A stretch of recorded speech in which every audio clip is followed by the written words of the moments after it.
matak maka gam gan jasimi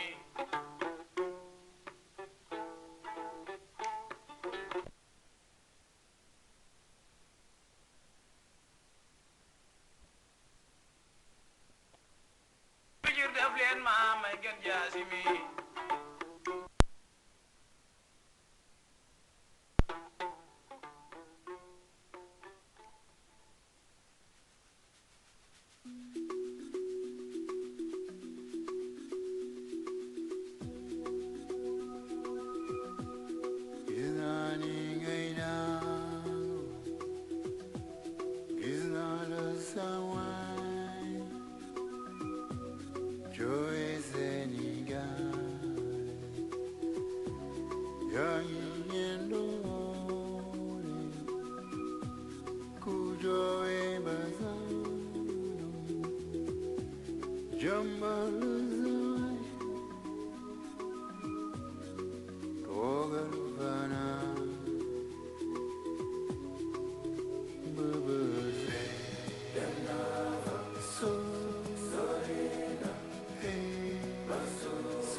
Turan martijan, Rabbi wa Babulai,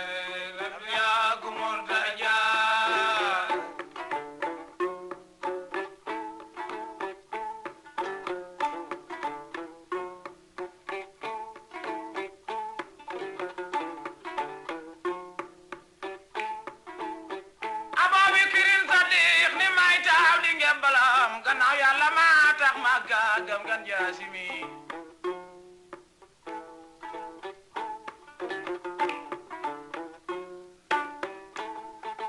amar jam ni ma toj tax yaar ma nodduloo bilal gannaaw yàlla ma tax ma ka gam gan jasimi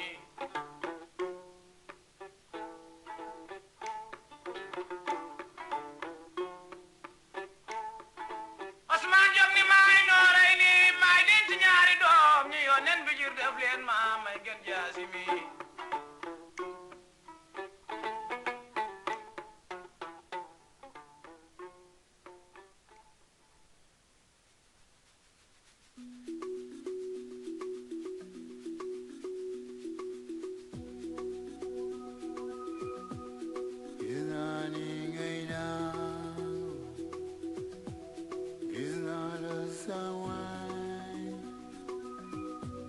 Joy Senegal, young and old, Kujoy Bazan, Jambalazai, Togalvana, Bubba, so.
Bonjour, bonjour, bonjour, bonjour.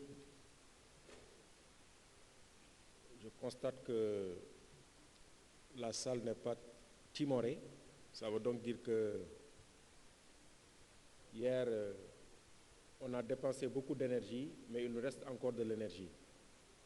Donc c'était vraiment une énergie que nous avons perdue, mais qui s'est rapidement renouvelée.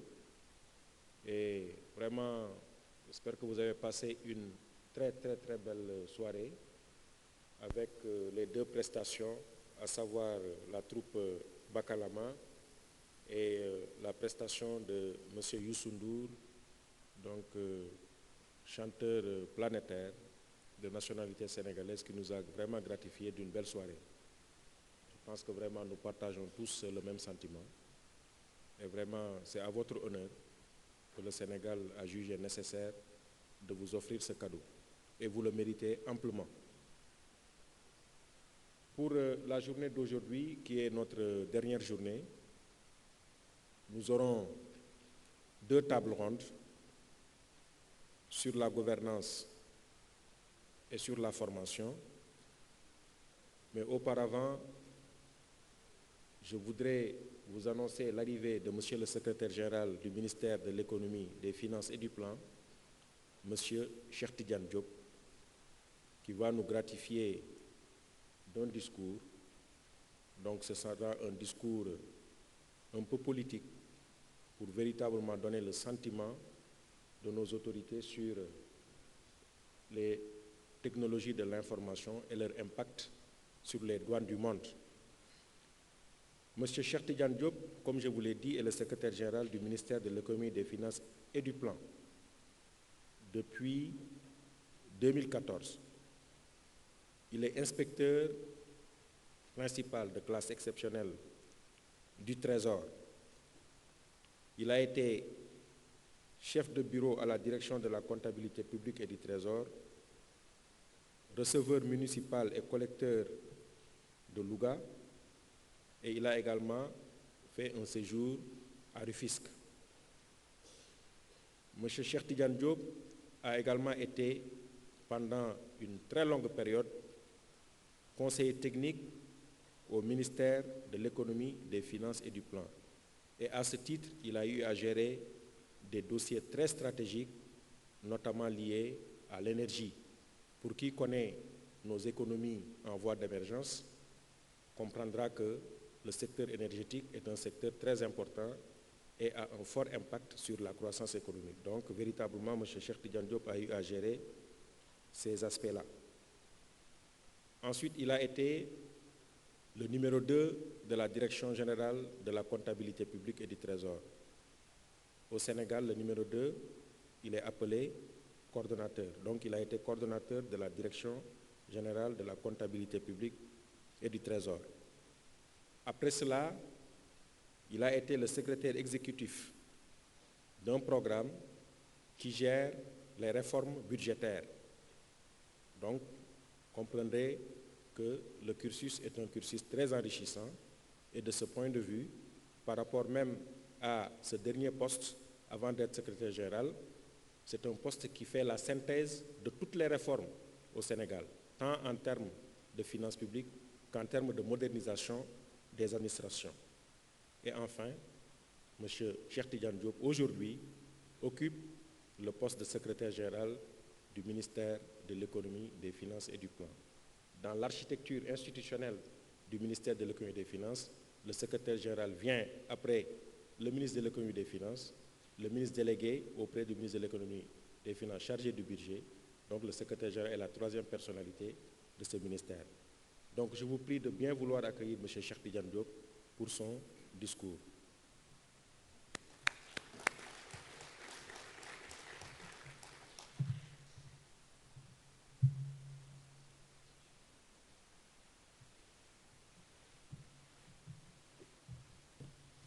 Merci, Monsieur le coordonnateur de la Direction générale des douanes. Je voudrais d'abord, à l'entame de mon propos, me réjouir de l'honneur qui m'est fait d'avoir à prononcer une allocution introductive à vos travaux de ce jour, en espérant que votre soirée d'hier vous a laissé assez d'énergie pour poursuivre avec l'entrain du départ. Monsieur le secrétaire général de l'Organisation mondiale des douanes, monsieur le représentant du vice-président de la région Afrique de l'Ouest et du Centre de l'Organisation mondiale des douanes, messieurs les directeurs généraux des douanes, messieurs les membres du comité de direction de l'administration des douanes sénégalaises, messieurs les chefs de service, mesdames, messieurs, honorables invités. Je me réjouis de procéder à l'ouverture de vos travaux de ce matin qui font suite à 2 journées d'échange sur des solutions informatiques visant à améliorer la connectivité et à combler le fossé rebaptisé dans vos travaux brèche.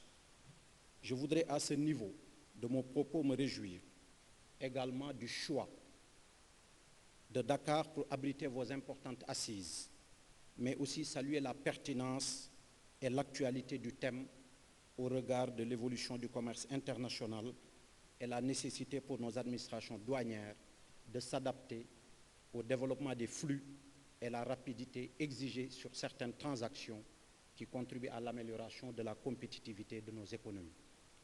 C'est pourquoi je vous engage à des échanges fructueux qui déboucheront sur des recommandations qui consacreront une clôture en beauté de l'édition 2016 de la conférence exposition de l'Organisation mondiale des douanes. Et j'ai la ferme conviction qu'il en sera ainsi au regard des sessions qui vont se tenir traitant respectivement de la gouvernance, des technologies de l'information et de la formation. Les technologies de l'information occupent désormais une place prépondérante dans le fonctionnement de nos organisations en raison du rôle de support qu'elles jouent en termes de facilitation et d'optimisation des procédures.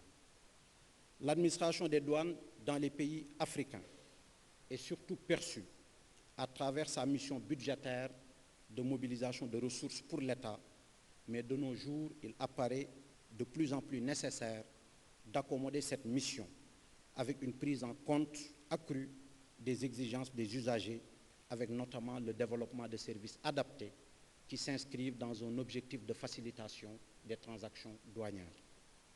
À cet effet, le recours aux nouvelles technologies de l'information et de la communication apparaît comme fondamental. En effet, la technologie, en contribuant à automatiser les procédures, accélère le rythme des prestations douanières et les performances des services, en plus de favoriser l'interconnexion avec l'extérieur, mais aussi avec l'intérieur. La mise en place de guichets uniques pour l'accomplissement de des formalités douanières et des formalités connexes est une parfaite illustration de l'apport de la technologie dans l'amélioration de la qualité des services rendus aux usagers. Le Sénégal a initié ce chantier dans le cadre de l'amélioration des indicateurs du doing business et de la compétitivité du port de Dakar, et cela sera rendu possible par l'interconnexion des différents services intervenant dans le processus de dédouanement. Cette interconnexion, mesdames, messieurs, devra s'entendre aussi du point de vue de l'opérationnalisation des différents cadres de coopération entre les administrations douanières en termes de renseignement et d'échange de données, mais aussi du point de vue des relations avec les administrations, notamment fiscales, pour une meilleure sécurisation des ressources publiques. Mesdames, Messieurs, en effet, la collaboration à distance, facilitée par la technologie, contribue sans nul doute à réduire les délais de traitement, le risque de fraude, notamment sur la valeur et les défauts de déclaration. La technologie permet aux administrations douanières de traiter des flux transactionnels plus importants et plus complexes, tant du point de vue de la déclaration en douane, de la gestion des différents régimes que du paiement des droits. Je voudrais saluer à ce propos l'expérience de la douane sénégalaise qui a initié, dans le cadre de sa politique de facilitation, un chantier de dématérialisation de ses procédures déclaratives et de paiement. Cependant, malgré les différents avantages surappelés, entre autres, il convient de s'interroger sur la gouvernance et le financement des acquisitions technologiques, car c'est au prix d'une gouvernance efficace et la mobilisation d'importantes ressources financières que l'accès à la technologie peut être une réalité pertinente. S'agissant de la gouvernance, Elle doit reposer notamment sur les principes de transparence, d'efficacité et de sécurité, sans lesquels d'importants moyens peuvent être engagés pour des résultats mitigés. C'est dire que la gouvernance est gage de succès, quelle que soit la qualité de l'apport technologique. Relativement aux moyens financiers, le financement budgétaire devrait être accompagné de plus en plus d'un recours à des financements innovants, dans le cadre notamment de prestations informatiques douanières, comme c'est le cas au Sénégal, de partenariats public-privé, qui peut aussi s'inscrire dans le cadre d'un partenariat technique. À ce propos, je voudrais également saluer l'expérience de la douane sénégalaise, qui a su développer un partenariat technique qui lui a permis de se doter d'un outil performant de gestion des transactions douanières. Je veux parler de Gaindé. Mesdames, Messieurs, loin d'être une panacée, l'utilisation de la technologie doit s'envisager dans un cadre précis, adossé à une vision clairement définie et articulée autour d'objectifs stratégiques mesurables au moins d'indicateurs. La démarche stratégique est de nos jours le pilier du management moderne des administrations publiques qui doivent s'inscrire dans une logique de performance basée sur une démarche qualité.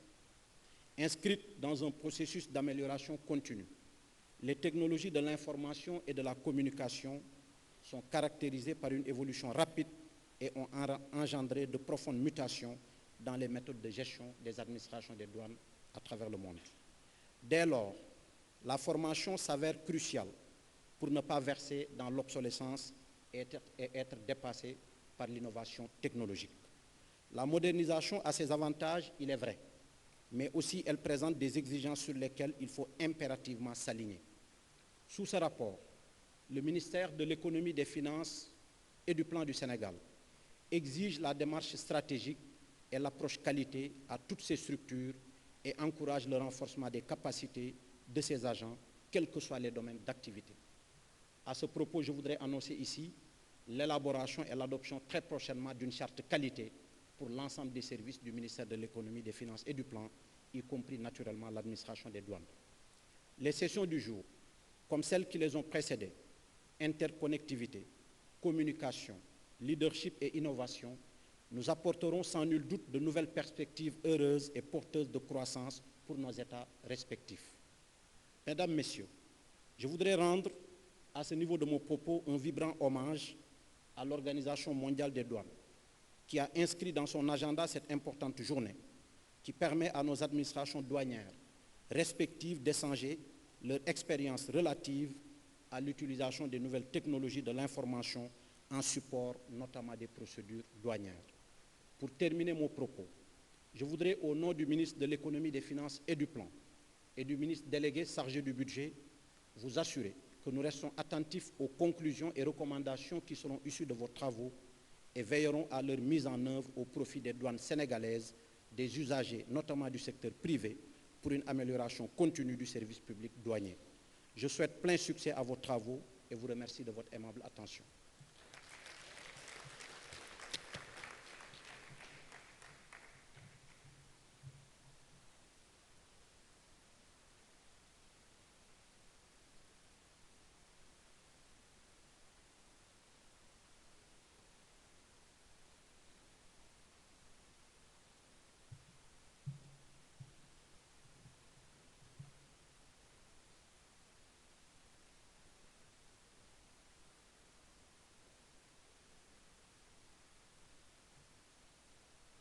Monsieur le secrétaire général, nous vous remercions pour votre allocution, très instructive du reste, et qui nous plonge dans l'actualité. Et nous avons retenu que nos administrations devraient s'engager résolument dans la voie de la modernisation. Et il est heureux de le dire qu'au Sénégal, actuellement, c'est la démarche qualité qui est initiée à travers ce qu'on appelle aujourd'hui communément la gestion axée sur les résultats. Donc véritablement, l'outil informatique, la technologie, doit être au service de la modernisation de nos administrations. Et de ce point de vue, naturellement, il y a une parfaite concordance entre l'usage de la technologie et les politiques publiques prônées à travers donc la gestion axée sur les résultats. Monsieur le secrétaire général de l'Organisation mondiale des douanes, avec votre permission, je voudrais donc vous demander de bien vouloir nous permettre d'accompagner Monsieur le Secrétaire général qui a d'autres engagements. Je vous remercie. On observe une petite pause.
Thank you for attending this round of roundtable on IT governance. I am Willie from Crimson Logic, and I am honored to be the moderator for this session. With me are my distinguished panel members. Allow me to introduce them to you. From my right, we have Colonel Yahya Mani, Program Director, Customs Automation and Modernization, Directorate General of Customs, Royal Oman Police. I also have Mr. Intikab Sheikh, Group Executive for Business Solutions, South Africa Revenue Services. On my left, Mr. Marianne Oswald, Director, International Mail, Post of Slovenia. Last but not least, Mr. Ruslan Davidov, Deputy Head of the Federal Customs Service, Russian Federation. Today we are going to exchange views on three broad areas on IT governance. First, how do we ensure effective, efficient, and acceptable current and future use of information technology within organizations? Next, we will evaluate, direct, and monitor the use of IT. And lastly, what organizations can do to fulfill the legal, regulatory, and ethical obligations in respective use of IT. So what is IT governance? IT governance is defined as the processes that ensure the effective and efficient use of information technology in enabling an organization to achieve their goals. So without further ado, may I invite Mr. Ruslan Davidov to give us a short presentation on IT governance.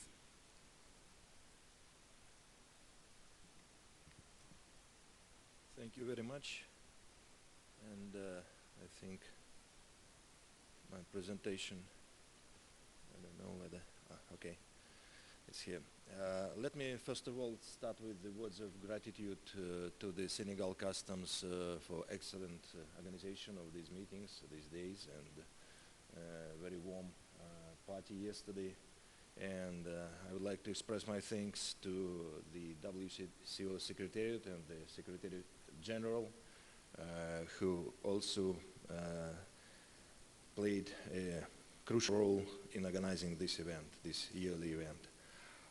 Yes, IT is the key element of any customs administration all over the world, and thank you, all over the world. And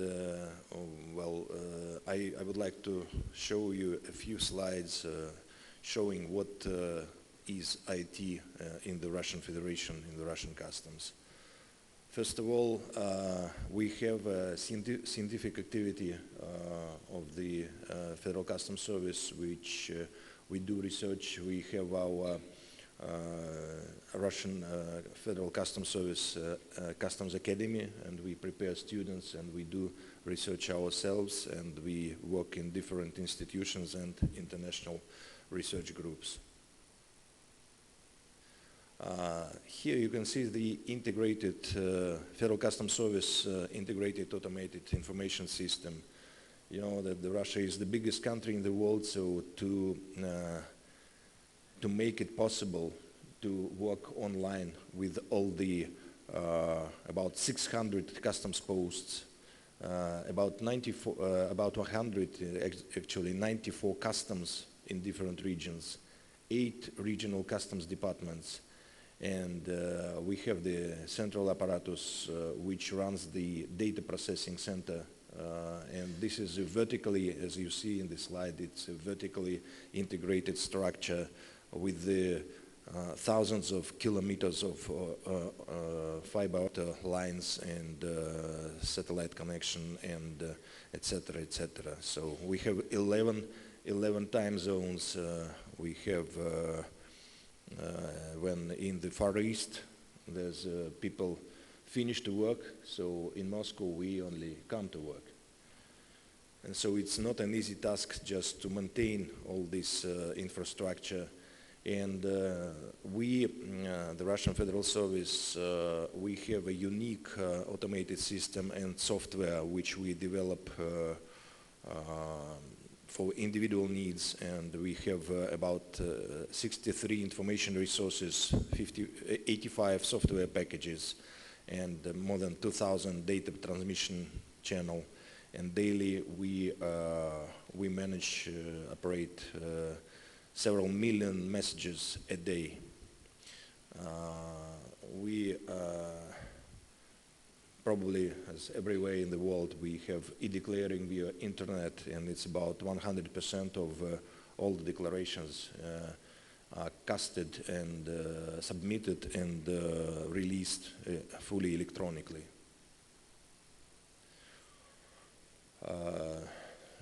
The important part of the IT system of the Russian Federation is, of the Russian Customs, is that it has to communicate with different players, different parties.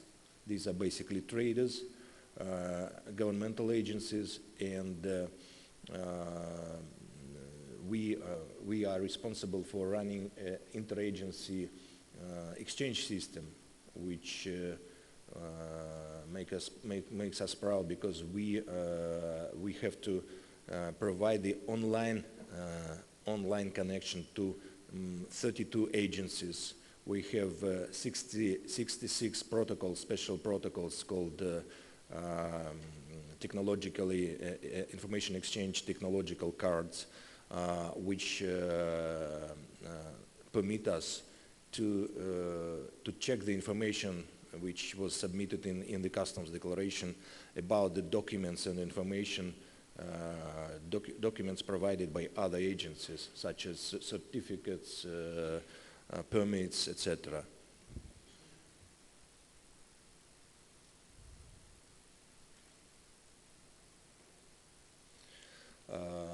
To make life easier for foreign trade participants, for the traders, we created a special personal web office. A trader can go to the portal of the Federal Customs Service and just choose an application. It's 18 now, the application, most important application, like e-declaring, pre-arrival informing, temporary storage, warehouse reporting, currency controls, because we have also responsibility for the currency controls, transit, seaports, like it was discussed earlier during the conference.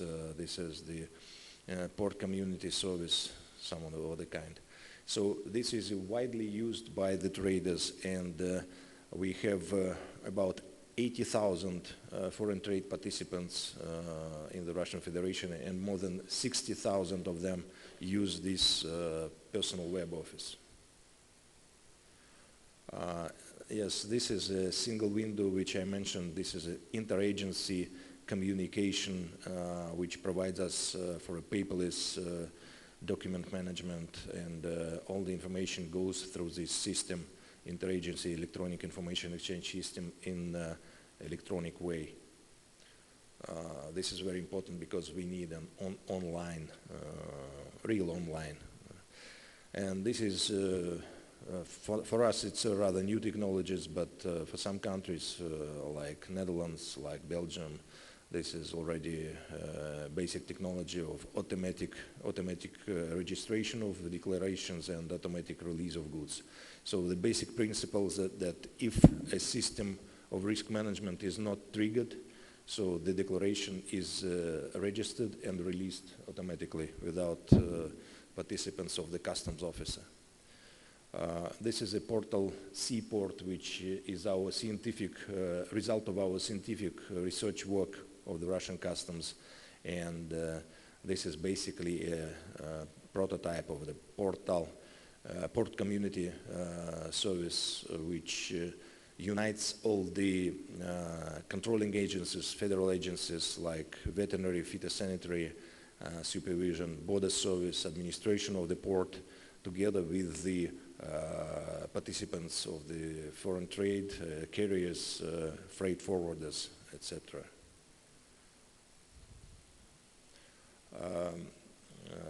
By the decree of the President Putin, since 15th of January this year, a Russian customs service was subordinated to the Ministry of Finance of Russia, and a task was set for us, for two agencies, for Federal Tax Service and Federal Customs Service, to create a single mechanism of administering customs and tax revenues and other revenues.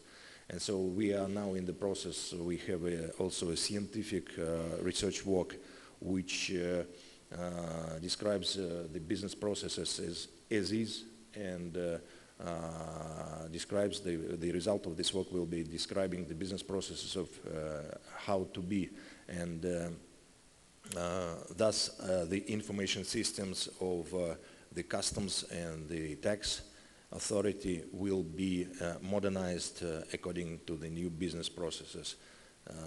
The basic idea is to have a new mechanism of monitoring of movement of goods from the pre-arrival informing through all the processes of trade until the actual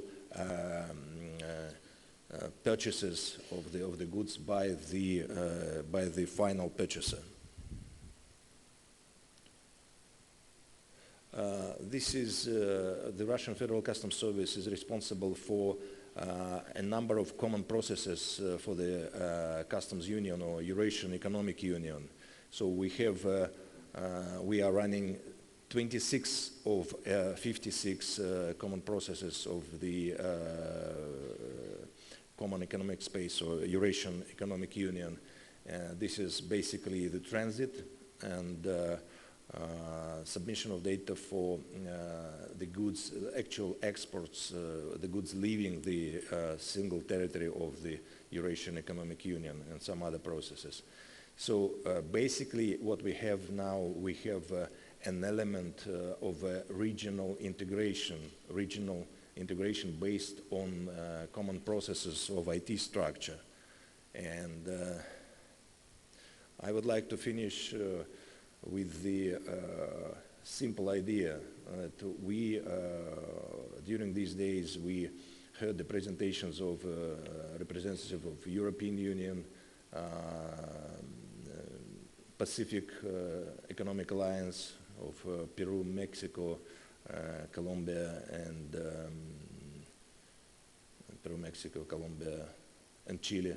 And so we have several regional infrastructures, IT infrastructures in place already. And the WCO is promoting one of the big ideas of what is promoted by WCO is a globally networked customs. And so once we have the regional infrastructure in place, so we have all the opportunity to connect those IT structures on the created on the regional basis into the really global customs.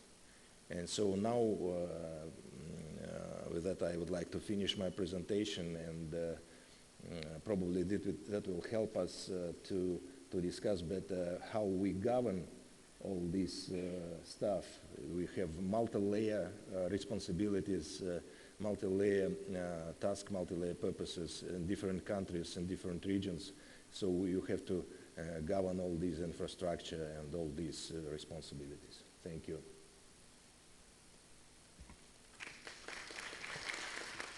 Thank you, Mr. Ruslan. I would like to invite Mr. Maran to share with us his viewpoint on how do we ensure effective use of current and future use of IT within an organization. Mr. Maran. Thank you, and good morning from my side as well. Actually, I'm pleased because I'm the only participant from the post, I think. Isn't that right, Milena? Okay. And I hope that within the next IT conference could be a good place to exchange also views on IT in a separate tech talk destined only for posts. As I said, I'm working in the Slovenian Post, and actually today it's 20 years of anniversary of 20 years working for the Slovenian Post Office. What we did in Slovenia together with Post and unfortunately my colleague and friend Mr. Mikoš, who should share with me here views to you, was not able to attend. What we did, actually we did first the analysis of the current situation. As you all know, mail volumes are growing and structure of mail is changing. There is less and less, let's say, traditional documentation, and there is more and more goods traveling within a postal pipeline, and especially goods from Asia and United States, where people are buying a lot. We also defined that the current processes within customs and postal operations were not efficient and not fast. We decided at the end that we cannot actually blame each other. We cannot blame customs, and customs cannot blame Post for being inefficient and slow. So we decided some years ago to define a task force, which was actually with very strict goals and of course with top level commitment, means from Director General of Slovenia Post and Director General of Slovenian Customs. Yeah, and of course as well changed customer needs.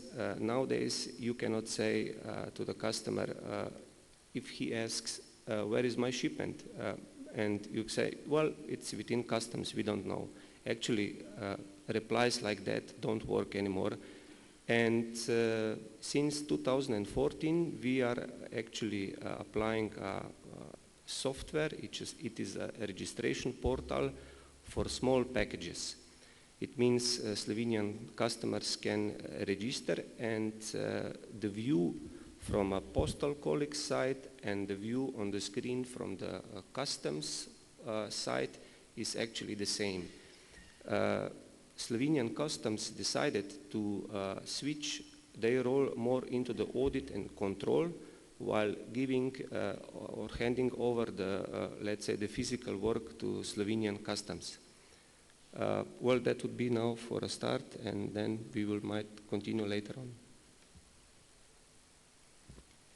I would like to further engage Mr. Maran. We all know that the technique of business process modeling, BPM, is used to translate customs business processes into a format which can be well understood not only by the IT developers but also by all parties involved in the development, update and review of customs procedure.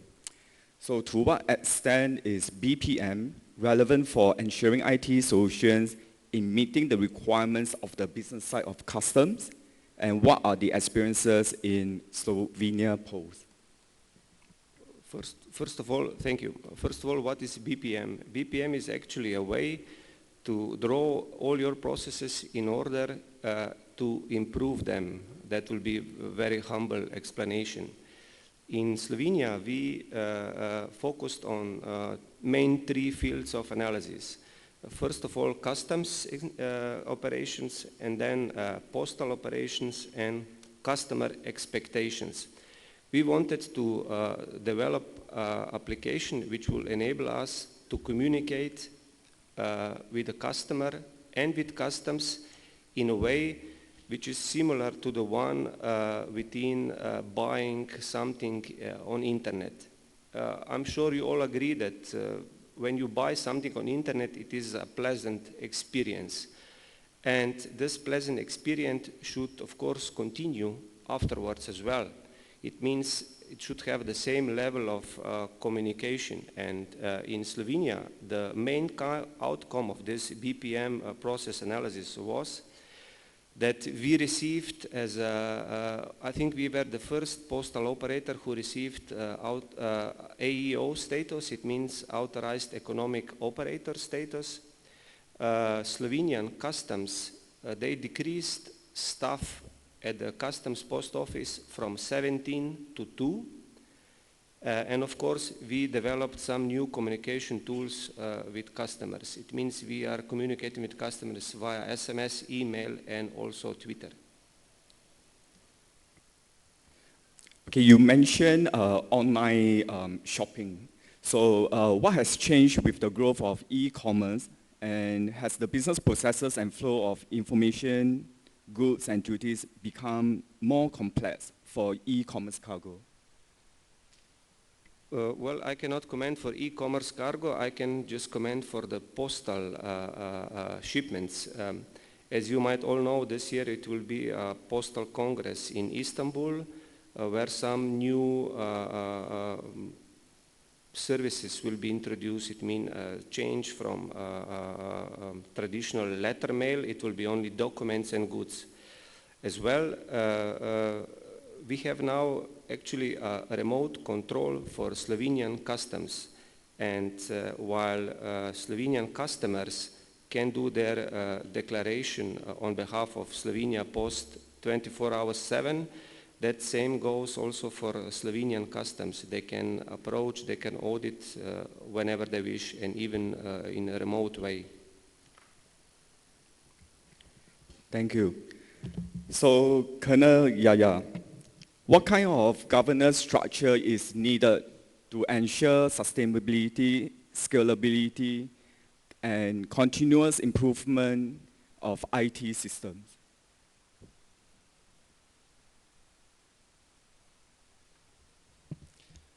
Bismillah ar-Rahman ar-Rahim.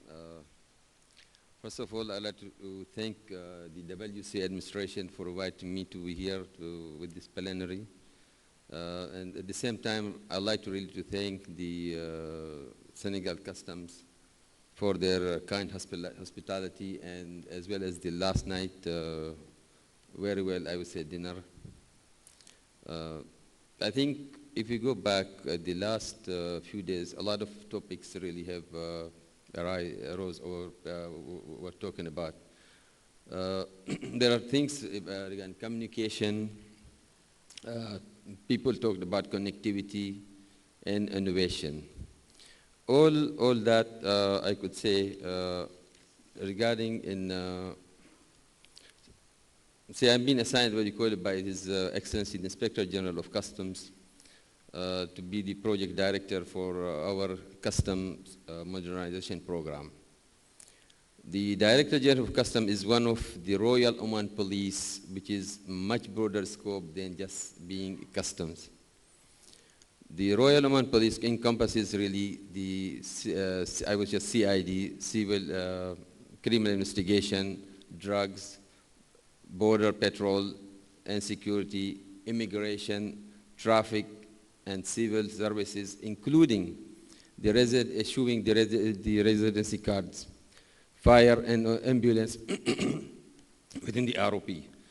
All ID projects intersect with the Director General of Information Technology, which I used to be the DG of it a while ago. Excuse me. I think one of the things was talked about regarding people talk about having a single database. As we could see, all these systems really they share one database. That means if something happens in one of the systems, I could really trigger it at the border or at whenever that person really appears in front of any of the our services that we provide.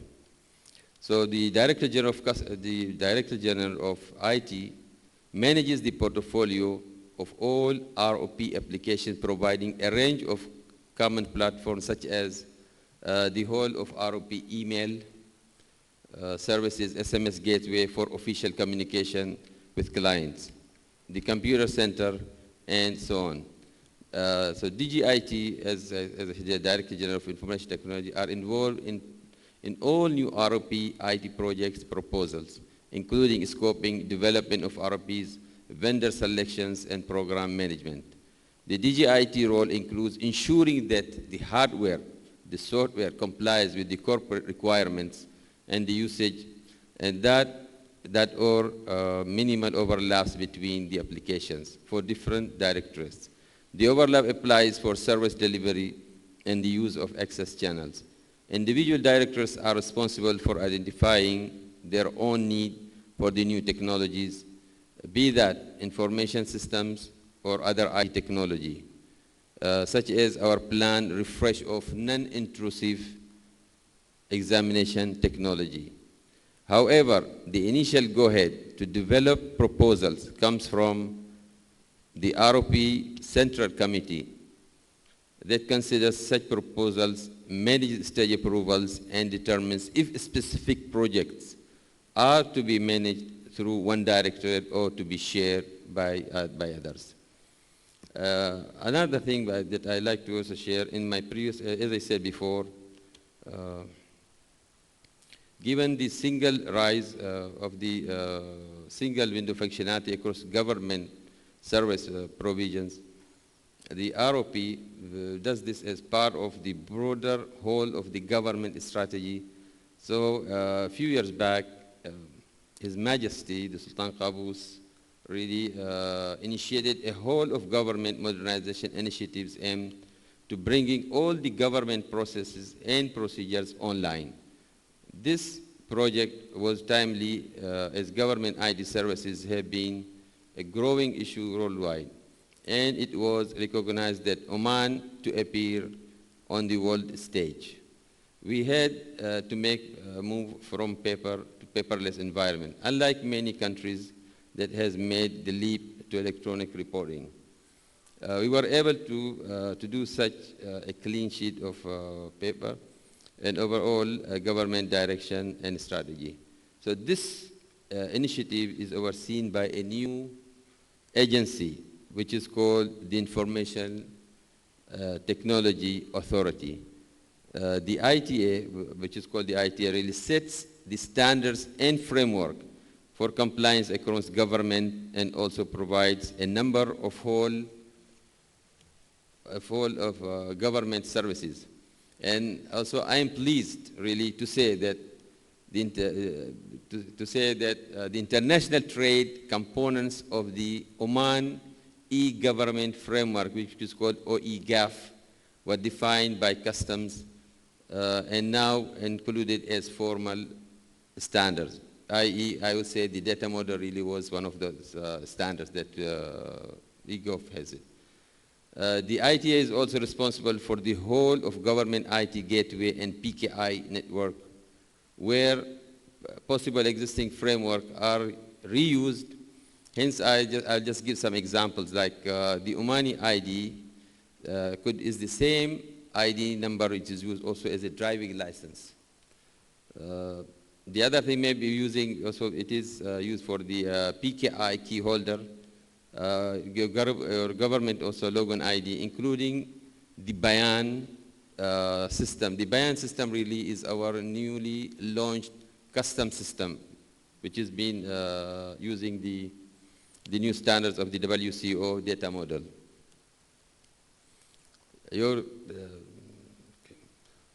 I realize that this answer may be strayed somewhat from the expected direction of the committee. boards and working groups. But I need to make the point that in the Sultanate of Oman, the governance structure is much broader and overreaching than a strict project view would give you. So I think I have given, not specific to a project, but in overall, really, and how the whole country is working through the governance. Thank you. Thank you, Colonel. I would also like to invite Mr. Intikab to share his experience with regard to the structure at SARS. Merci, Monsieur le Président. No, I'm not going to speak in French. That was it. So before I start, I attended a workshop on Monday and Tuesday at Senegalese Customs Headquarters, which had the topic Leadership in IT Strategy. And I want to echo the thanks of my colleagues to Senegalese Customs, the WCO, and obviously Korea Customs and Japan that sponsored the workshop. But at the workshop, I told a little story which I want to repeat. So for those of you who are there, please forgive me. I'm not sure if many of you remember. Most of you are younger than me, so you might not remember. In the space race, there were two countries competing for space. It's a true story, but all identities will remain anonymous for confidentiality purposes. And one country was really chasing their research and development and technology department to create a pen that would write in space. And they spent millions and millions and millions of dollars, sorry, I shouldn't have said the currency, to find this pen that would write in space, while the competing country just used a pencil. Yeah, so they used a pencil and didn't need to come up with a pen. So what's the moral of the story? For me, and in my view, the IT strategy must be pivoted as a key enabler to the business strategy, and not the other way around. And I think most of us heard this over and over and again, and that's the view that South Africa and the South African Revenue Services took. And I think it is imperative that any organization, including customs, understands the challenges they face. These are generally ascertained by environmental scans, customer feedback, and also the general savvy of the organization for its industry and for its surrounding. For customs in particular, these challenges manifest at a global, regional, and national level. And generally, we know what they include, global economic decline, human-animal trafficking, global security, terrorism, etc. But one of the key ones that everybody faces is increased trade volumes with declining capacity and budget. Yeah? Now, understanding these challenges contribute to establishing a sound business strategy, example of which are facilitating legitimate trade by implementing requirements as stipulated by the Trade Facilitation Agreement and the revised Kyoto Convention. Now, once you have this business strategy, as enumerated in the revised Kyoto Convention, IT can be used as a key enabler to deliver this business strategy, examples of which, for example, you want to do electronic goods declaration and supporting documents, risk management in customs control, cooperation with trade. Now, the business strategy with IT as a key enabler obviously culminate in an IT strategy that needs to be managed and governed during the delivery process, because either you could end up with a pen that doesn't write in space, or you can just use a pencil in order to get what you want to. Yeah? And IT therefore has to be governed for various reasons. One, we all know, for security. You need to secure the data. You need to make sure that you protect the identity of the people that you deal with. Yesterday we spoke about cloud computing. Yes, the cloud is very good, and I think it can help a lot of countries without infrastructure. But as mentioned by the speaker, in order to make it work, your security has to be very, very good. Yeah? You need data integrity. You need to make sure you prioritize with IT.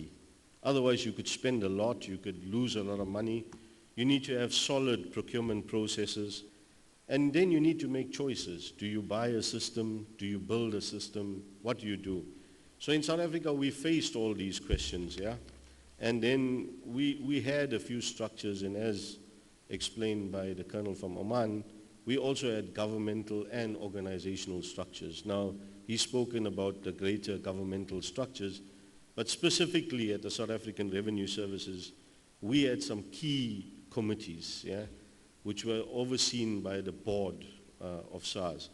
So I'll give you a few. For example, we had to have steering committees for the IT project. And the main focus of the steering committee was to balance priorities based on the business need, yeah? It was there to also manage the scope, make sure that we're not going over budget, make sure that we're not increasing requirements, etc. But what was the composition? It was not composed of IT people. It was composed of business people, IT people, and support people like HR and finance, yeah? But a very, very key requirement of the steering committee was to measure and check progress of the plans, and also to manage the risks, to identify them and then make sure they are mitigated. Supporting them, we also had an IT management committee. So the IT management committee is comprised of mostly IT people, yeah? And what do? They make sure that the projects adhere to IT standards and policies. Shortcuts are not taken. They make sure that there's a provision of the IT infrastructure, both hardware and enterprise software. And one of the most important things is they set the standards for IT security and data integrity. At the South African Revenue Service, we also had something called, or we do have something called the National Bid Adjudication Committee. But in simple terms, it's a procurement committee. And their main governance role is to provide financial good governance, as IT can be very expensive, number one. Number two, there's lots of software vendors out there, and we heard people speak about yesterday that sometimes you get driven by the software vendor to buy what they want you to buy instead of what you need. So you need to make sure there's solid procurement processes and compliance to procurement regulations. But I've left the main committee for me for last, and we have something called a stakeholder forum, and it's made up of members of the trade, members of the business, members of the IT community at SARS, internally and externally. And they played a key role and still play a key role today in order to make sure that the designs are practical. Because one border or one airport or one seaport is different from another one. So they bring the knowledge from the ground. They bring the practical experience from the ground, which would allow you to develop a pencil if you need one and not to try and develop pen. They also make sure that there is buy-in by the different communities, both internally and externally. Importantly, they also make sure there is compliance and regulation within the industry and within SARS. And the attitude we took in South Africa was that we will not dictate in the stakeholder forum what customs wants. We actually follow a method called co-creation, where we sit together and we design the system together. So those were some of the structures, and I'm actually quite happy to be sitting here, not with a laptop, but writing with my pen and paper, because we mustn't forget at some point this was also technology. Yeah? Thank you. We also learned, so Mr. Intika, we also learned that SARS has integrated 26 previous systems into one modern automated custom system. Now, what are the key governance processes being considered and introduced by SARS as it underwent this systems modernization? Thank you, Chair. So, for me, and again at SARS, governance is not a process, it's a culture. You have to have people with integrity, people with the interests of the country at heart, people with the interests of the organization at heart. So I've explained some committees that we had in place, but these committees were underpinned by certain very, very important capabilities. So one, a project management capability. You need a very strong project management capability, culture, and the right people to manage the resources, the budget, and the delivery. Two, you need a very strong human capital development, and we no longer call it in South Africa HR, human resources. We call it human capital development, because your most important resource in any organization, be it the private sector or even customs, is still your customs officer, the human. So how do you make sure that the humans have the right culture, one, from a human point of view, but also two, from a delivery point of view, and training. So they ensure that the customs officers are in the right frame of mind to deliver their work, but also the ability to deliver the system. And then we have a capability for change management, and this is at two levels, yeah? The organizational level, to manage change, manage expectations, but most importantly, with change comes anxiety. So, you know, they say, when change is done by you, it's exhilarating. When it's done to you, it's a nightmare. So you have to manage anxiety, you have to manage change, but at a system level, at an IT level, there needs to be strict change management in order to ensure system availability and stability. And then at a very tactical level, a very important capability is your system qualification, system quality assurance and testing. And this capability obviously does testing that ensures the system meets the requirements of the business. They do load and resilience testing. In South Africa, we actually, before we implemented our new system, we did a complete parallel run between the old and the new. There needs to be security and penetration testing. And then once a system is implemented, on the evening that you implement or the weekend, you need to do post-implementation stability testing. Now, these committees that I mentioned come together with these capabilities to form a governance process and to create a governance culture in an organization. And I think it's true for South Africa. And as my colleague, Mr. Gabo Shlashla, mentioned the other day, in South Africa we have built this culture now, and we make sure that it's lived by each one of those humans that create these committees and capabilities. Thank you, Chair.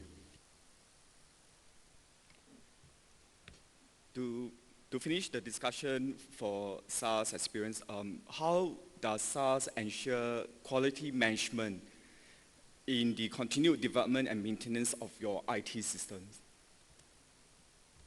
Thank you. So I've mentioned the link between the business strategy, the IT strategy, the committees and the capabilities to manage the delivery. But then at a very tactical level, we follow a very strict, what we call an SDLC, and I know most of you know about it, but it's a system development life cycle process.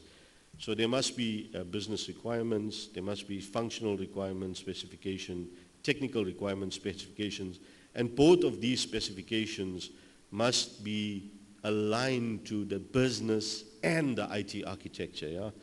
And then you have development, and I think I've seen in lots of places, when people develop, they think they just have to develop the system and that's their job. But they forget a very key component of development, which is unit testing. And unit testing means you have to test your own code to make sure that when you give it to the testing team, it has at least some semblance of quality. And then we have what we call system qualification and testing. But in South Africa, we do, before we go live with any system, we make sure we test with the trade and our taxpayer community before we go live all the time. And that's one of the key steps in ensuring the quality in our system. And then once we go live, we have two divisions, one IT Innovation Hub, but also in business we have an innovation hub in business that does what we call continuous improvement. And they look at process re-engineering, they look at customer feedback, etc., and they continually improve the system to make sure it gets better and better and it's of more quality. And remember, IT implementations are iterative. As I pointed out, more than 3,000 years ago, this was technology. Today, most of you sit here with iPads, iPhones, and today's world is all about yeah. But that's it, yeah. So, and then, again, that's what's delivered, but you need that to be managed by something. And we have what we call an IT Change Management Committee and a release management process. And the things they do is they plan the downtime, they communicate with users pre, during, and post-implementation. They also plan during low-risk times. And they avoid key business dates like month-end or financial revenue collection year-end. They also consider the reward versus the risk. So sometimes you need to upgrade an entire platform. And then you find if you do it, you might have the system down for 5 days at the end of the month, and it's the reward is not worth the risk. Yeah, so you have to make choices. They also consider risks and mitigate those risks, and then they also consider and manage resource and system overlap management. Sometimes you could have a weekend where you're rolling 4 things out on one system with all the same resources. Now that's not very clever. You know, they say you can only put 1 jackhammer in a hole. If you try and put 2, you will have blood. So we need to manage these kinds of things. And at SARS, these were the kinds of things that we have in place to ensure system quality. Thank you. I hope I've covered your question. Thank you, Mr. Intikad. We all know that developing IT project proposal is a challenge for many public administrations and requires certain skill that will have a very direct important impact on the overall success of the project. Colonel Yaya, what are some of these skills required and how can these skills be attained by any organization? And could you share with us some of the examples of these skills that are attained by ROP? Thank you, Chairperson.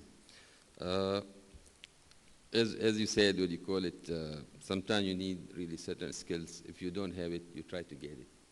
Let me just take you, like roughly 10 years back when the Director General of Customs decided really to sort of have a new, to modernize the customs system.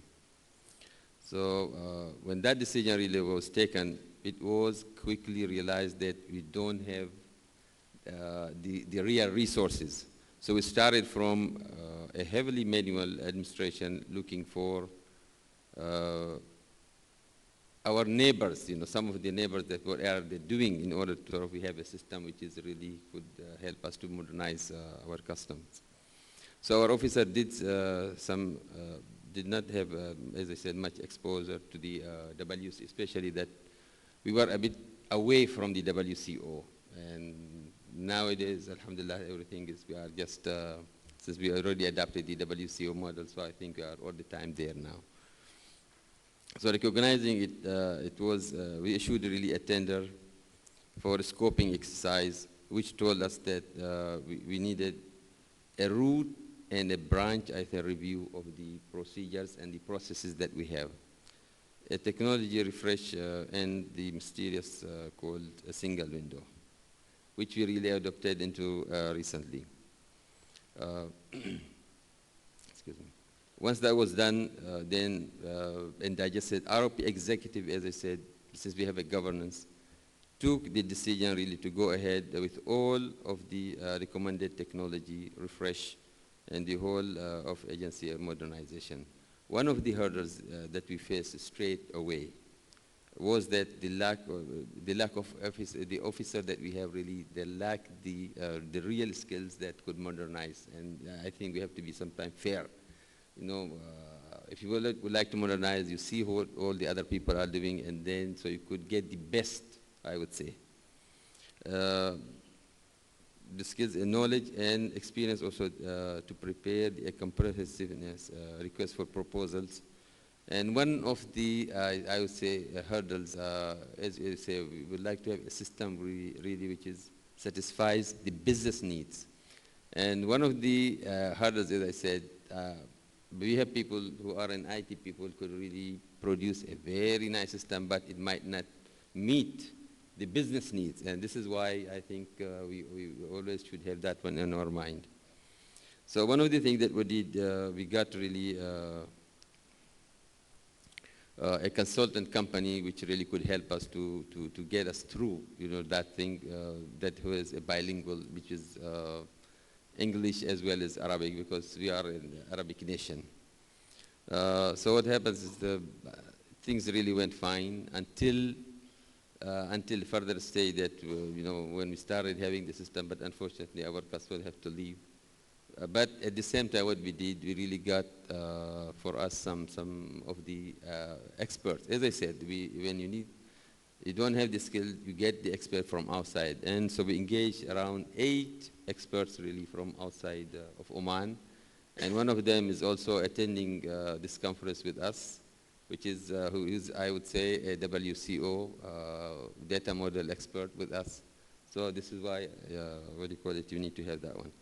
So now also we have a team that work with him or work with these experts in order to be able to support the system whenever the experts have to really leave us. Thank you. Thank you, Colonel. For any government authorities, tender procedures of ICT equipment and services are an important prerequisite for ensuring integrity, but also seen as a challenge in achieving efficient procurement procedures. Let's get our distinguished panel member, Mr. Ruslan, to share how does Russian Federal Customs Service implement governance of its tender procurement procedures of IT equipment and also ensuring efficient procurement at the same time. Well, thank you very much for the opportunity to speak once again today. And I would like to share a little bit more about the governance issue. My colleagues from Oman and South Africa just mentioned very important points. And what I would like to say that maybe to add to what they said, that first of all you have to have a structure in place. So in the Russian Federal Customs Authority we have 2 departments responsible for IT development. One of them is the policy making department, General Department of Information Technology, and the other is more responsible for procurement issues and responsible for running a central processing center. And as I mentioned in my presentation, we are vast countries with big territories, many regions, and so it's important to maintain your IT systems in the regions.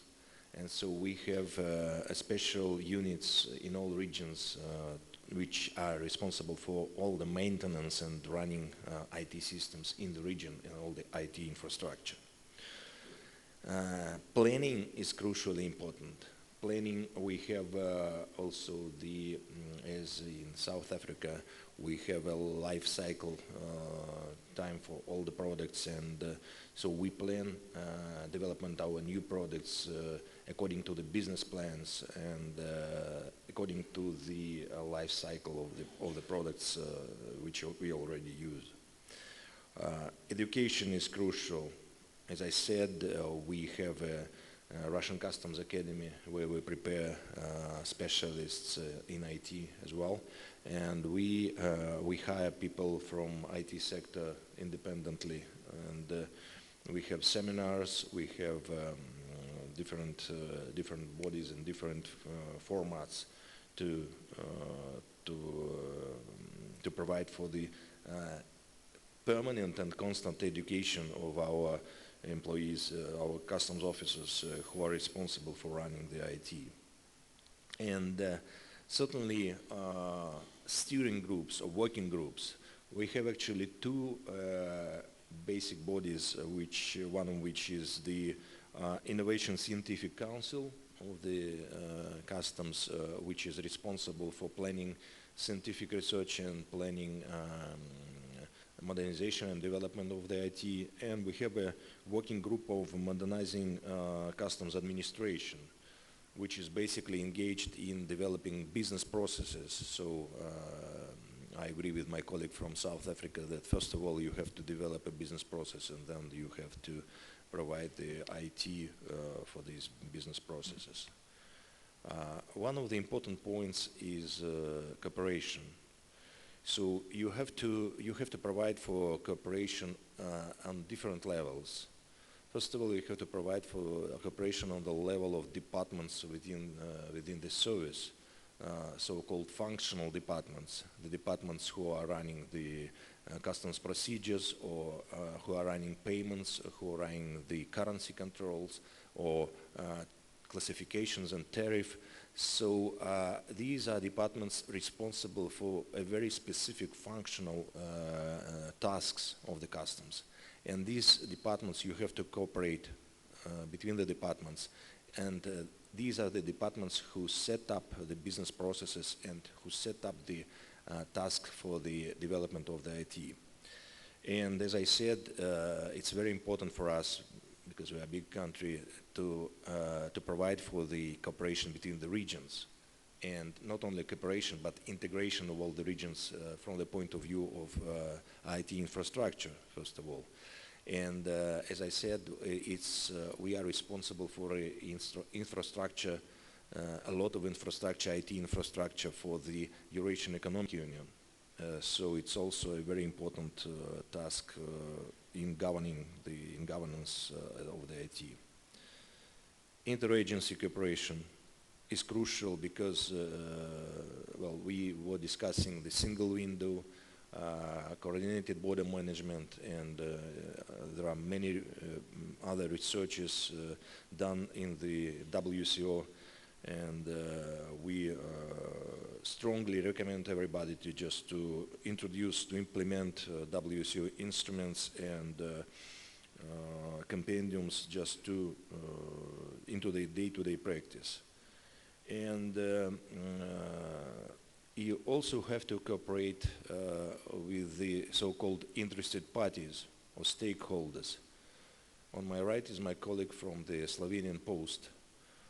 Russian Post is a very important business partner for us, and we have already several agreements with them now. In 2 weeks in the St. Petersburg Economic Forum, we are going to sign a special agreement with the Russian Post on providing for a simplified export for small and medium-sized businesses.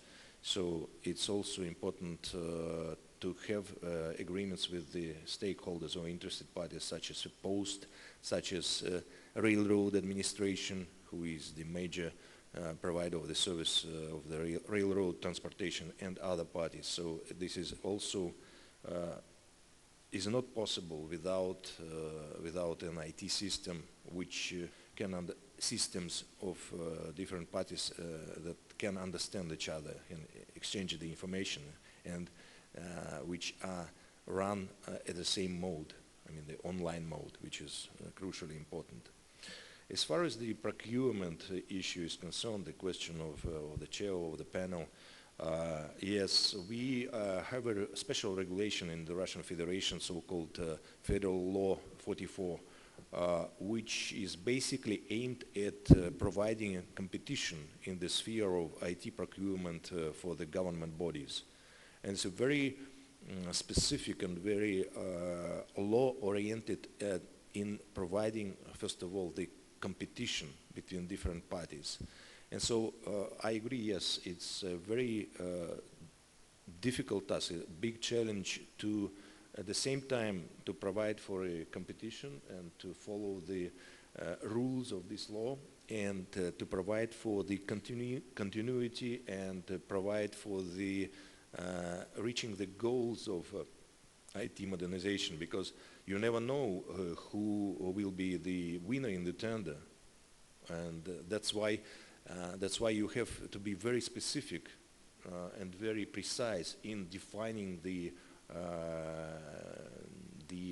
rules and the tasks for the procurement tender, because if you are not specific, so you may not in the end receive what you want. And so another challenge is the financing and planning of financial resources, which in all countries nowadays there's a challenge to rationally spend the financial resources that you have, because there are more and more ideas, more and more challenges, more and more possibilities for developing the IT. But how do you choose what particular opportunity you use, or what particular direction you go and spend your money for development? So this is a very important task, and at this field we are trying to use the internationally recognized best practices. And so this conference is one of the examples of what you should do. You should talk to people all over the world just to understand the best practices of South Korea or South Africa or many other countries. And here in Senegal we see the very high level of development of IT infrastructure, and we should learn from each other. And certainly, once again, I'm finishing with that, we have WCO. We have 130 professionals from all over the world working on a daily basis, on full-time jobs, developing instruments and developing ideas and investigating, researching customs matters. And so I think that we should more profoundly, more broadly use the opportunities that are presented by WCO. So thank you very much. Thank you. If I may sum up this morning's discussion on IT governance, for organizational investment in IT to deliver full value, we discuss and recognize that IT has to be, first of all, be fully aligned to business strategies and directions. Number two, key risks and challenges have to be identified and controlled. We need to know how to mitigate these challenges. And of course, last but not least, legislative and regulatory compliance they have to be demonstrated. Now, before I do a closing, I would like to check the panel members whether they have any last sharing with regard to IT governance. Panel members, any last words? If I may come back to the e-commerce story, I think that e-commerce is an opportunity for states. It's opportunity for everybody. And I can share with you our example that since 4 years we managed to increase collected tax by 60% in Slovenia. It means while we did this transition from customs operation side to the Slovenian post side as well. And you should never forget that e-commerce is actually electronic commerce and data is available. We should do either posts and customs to manage this data because the data is available. Thank you.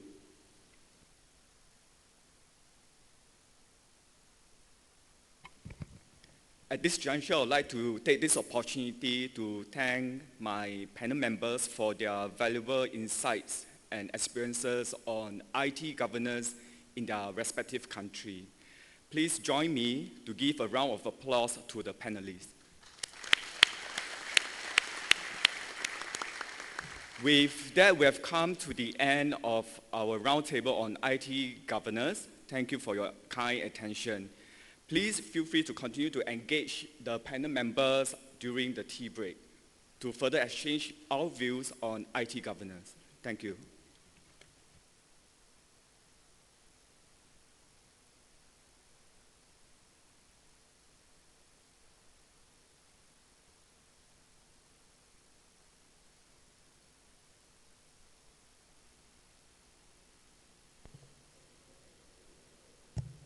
Alors, merci beaucoup donc pour cette table ronde qui a été fort enrichissante. Je m'en vais vous donner quelques informations pour ceux qui ne sont pas encore inscrits pour l'excursion de Gorée et l'excursion du monument de la Renaissance africaine. Il n'est pas encore trop tard. Il y a toujours des places qui devraient rester. Donc, véritablement, on vous encourage à aller donc, vous inscrire au cas où vous ne l'auriez pas encore fait. Donc, nous allons observer une pause rafraîchissement de 30 minutes. Et cette pause est offerte par Crimson Logic. On va revenir en salle à 11h. Merci.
gan jaasimi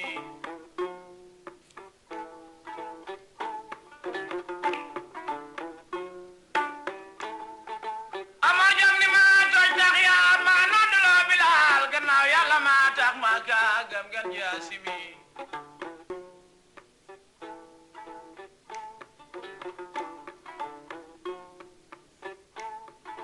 Osman jam ni maay nooray ni maay dent ñaari doom ñi yónneen bi jur def leen ma may gan jaasimi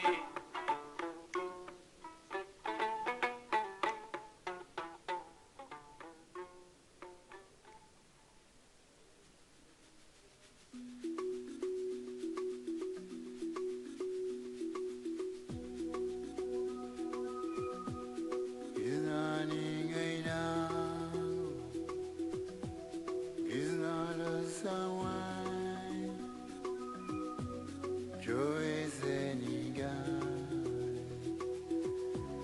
young and old, Kujoy Bazan, Jambalazai, Togalvana, Bubble, so.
salim dai turan martijan rabbi wa babulai ya kumurtaja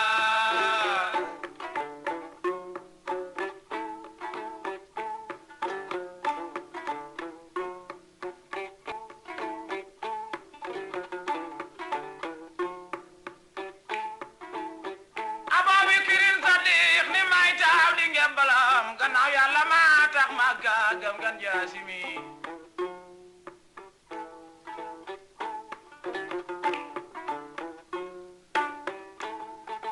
amar jam ni ma toj tax yaa ma nodduloo bilaal gannaaw yàlla ma tax màgga gëm gan jaasimi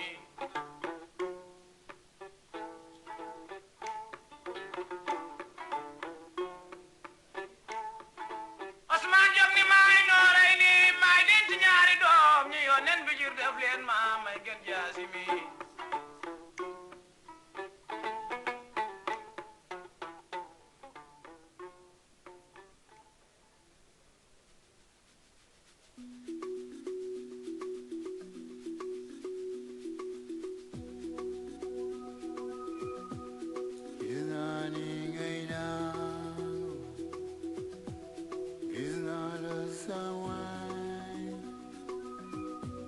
Joy Senegal, young and old, Kujoy Bazano, Jambalazai, Togalvana, Bubba, so.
gam gan jasimi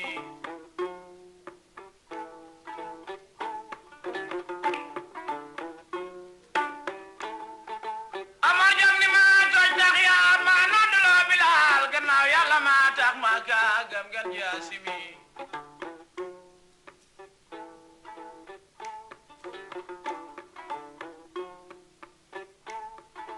Osman jam ni may nooray ni may dent ñaari doom ñu yonen bi jur def leen ma may gan jasimi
Ababi kirin sadi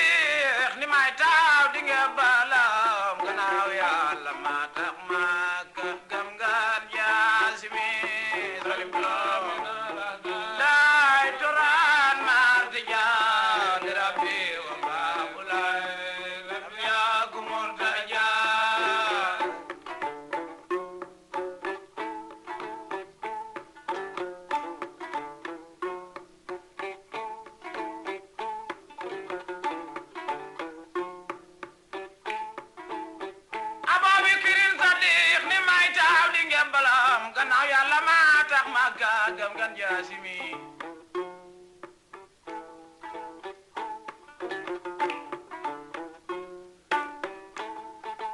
amar jam ni ma toj tax ya ma nodlo bilal gannaaw yàlla ma tax ma ka gam gan jasimi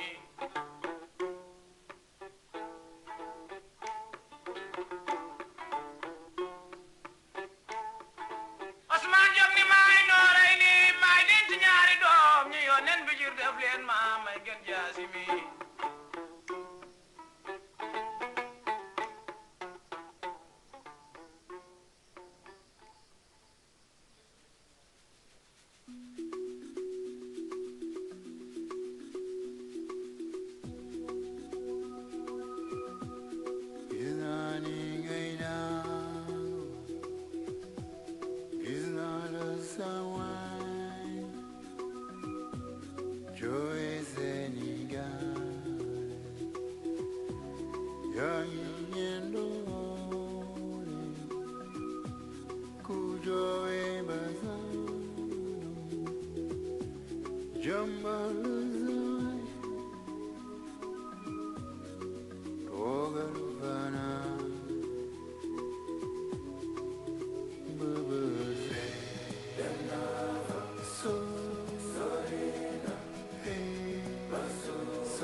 jasimi salim turamina dai turan martijan rabbi wa babulai ya gumurtaja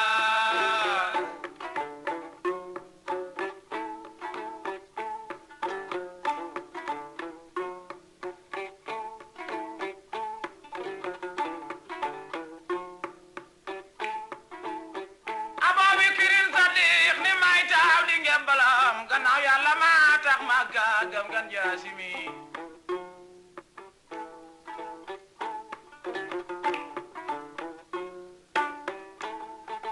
amar jam ni ma toj tax yaar ma noddulo bilal gannaaw yàlla ma tax ma gam gan jasimi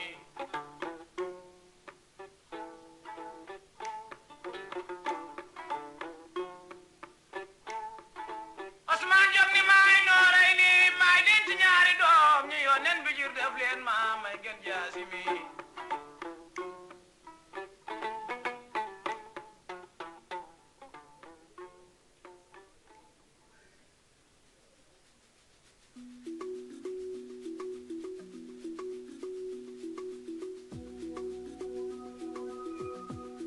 Izani gaida, iznala sawai, joy Senegal, young yendore, kujoy bazalo, jambalazai, kogarvana, bubuze, so, sorina, hey, sorina, so, uwe, hey, oh, sorina.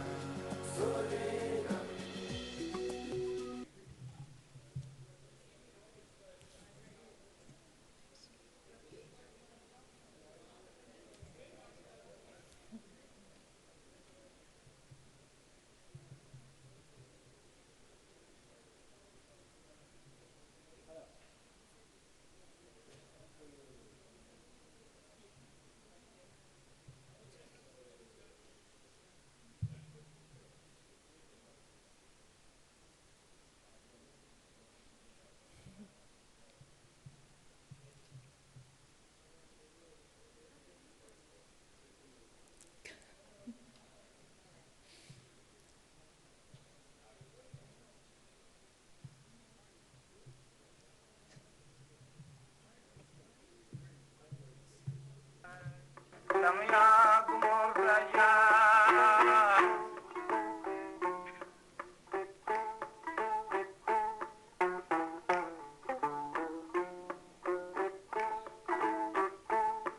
salim min alahdai turan matijan rabbi wa babulai damya gumurtaja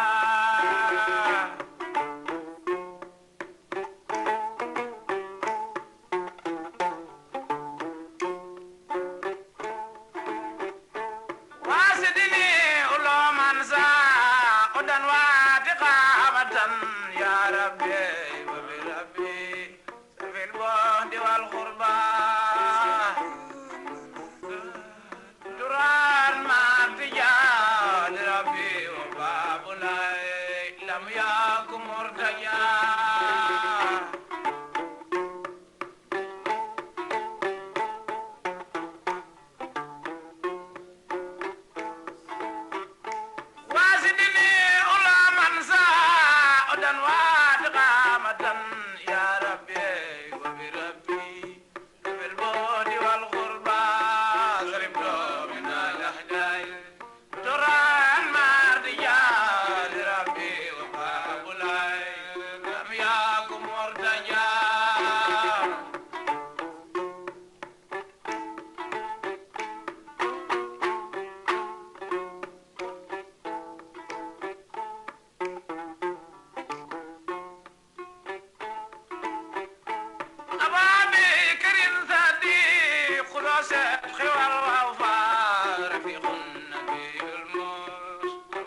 may taw di nga balam gannaaw yàlla ma tax ma gëm ngaan yaasimi salim doom lay turaan maar jaan rabbi wa baabulay lam yaaku murtajaan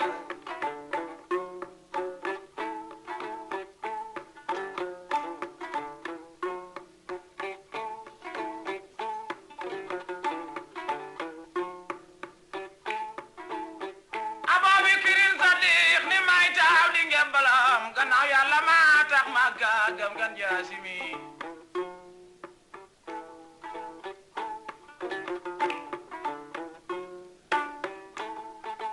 Amar jam ni ma toj tax yaa ma nodduloo Bilaal gannaaw yàlla ma tax ma gëm ngaan yaasimi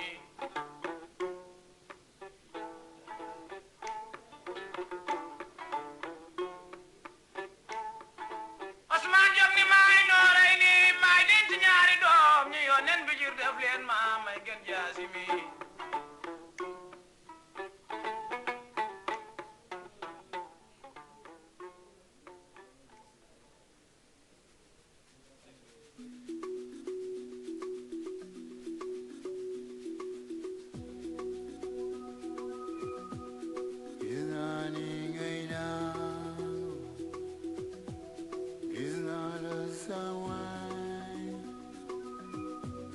Joy Senegal, young and old, Kujoy Bazano, Jambalazai, Togalvana,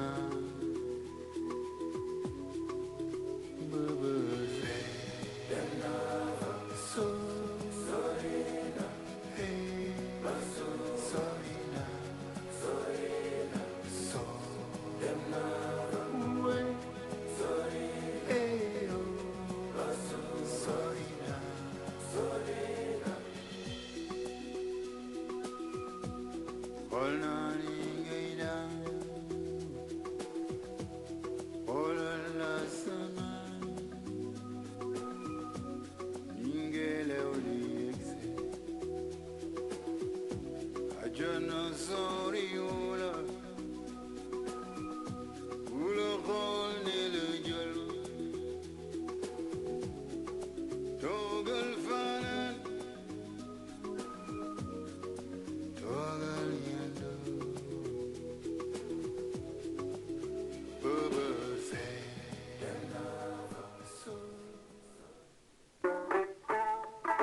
ganja simi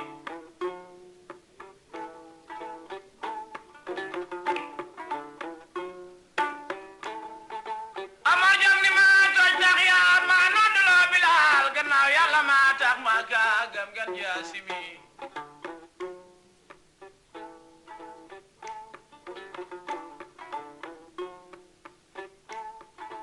Osman jam ni maay nooray ni maay dent ñaari doom ñu yónneen bi jur def leen ma may ganja simi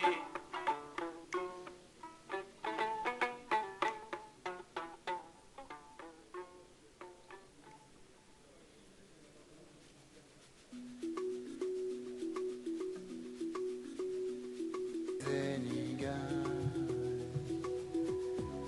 yang ingin dole, kujoe bazadu, jambal zai,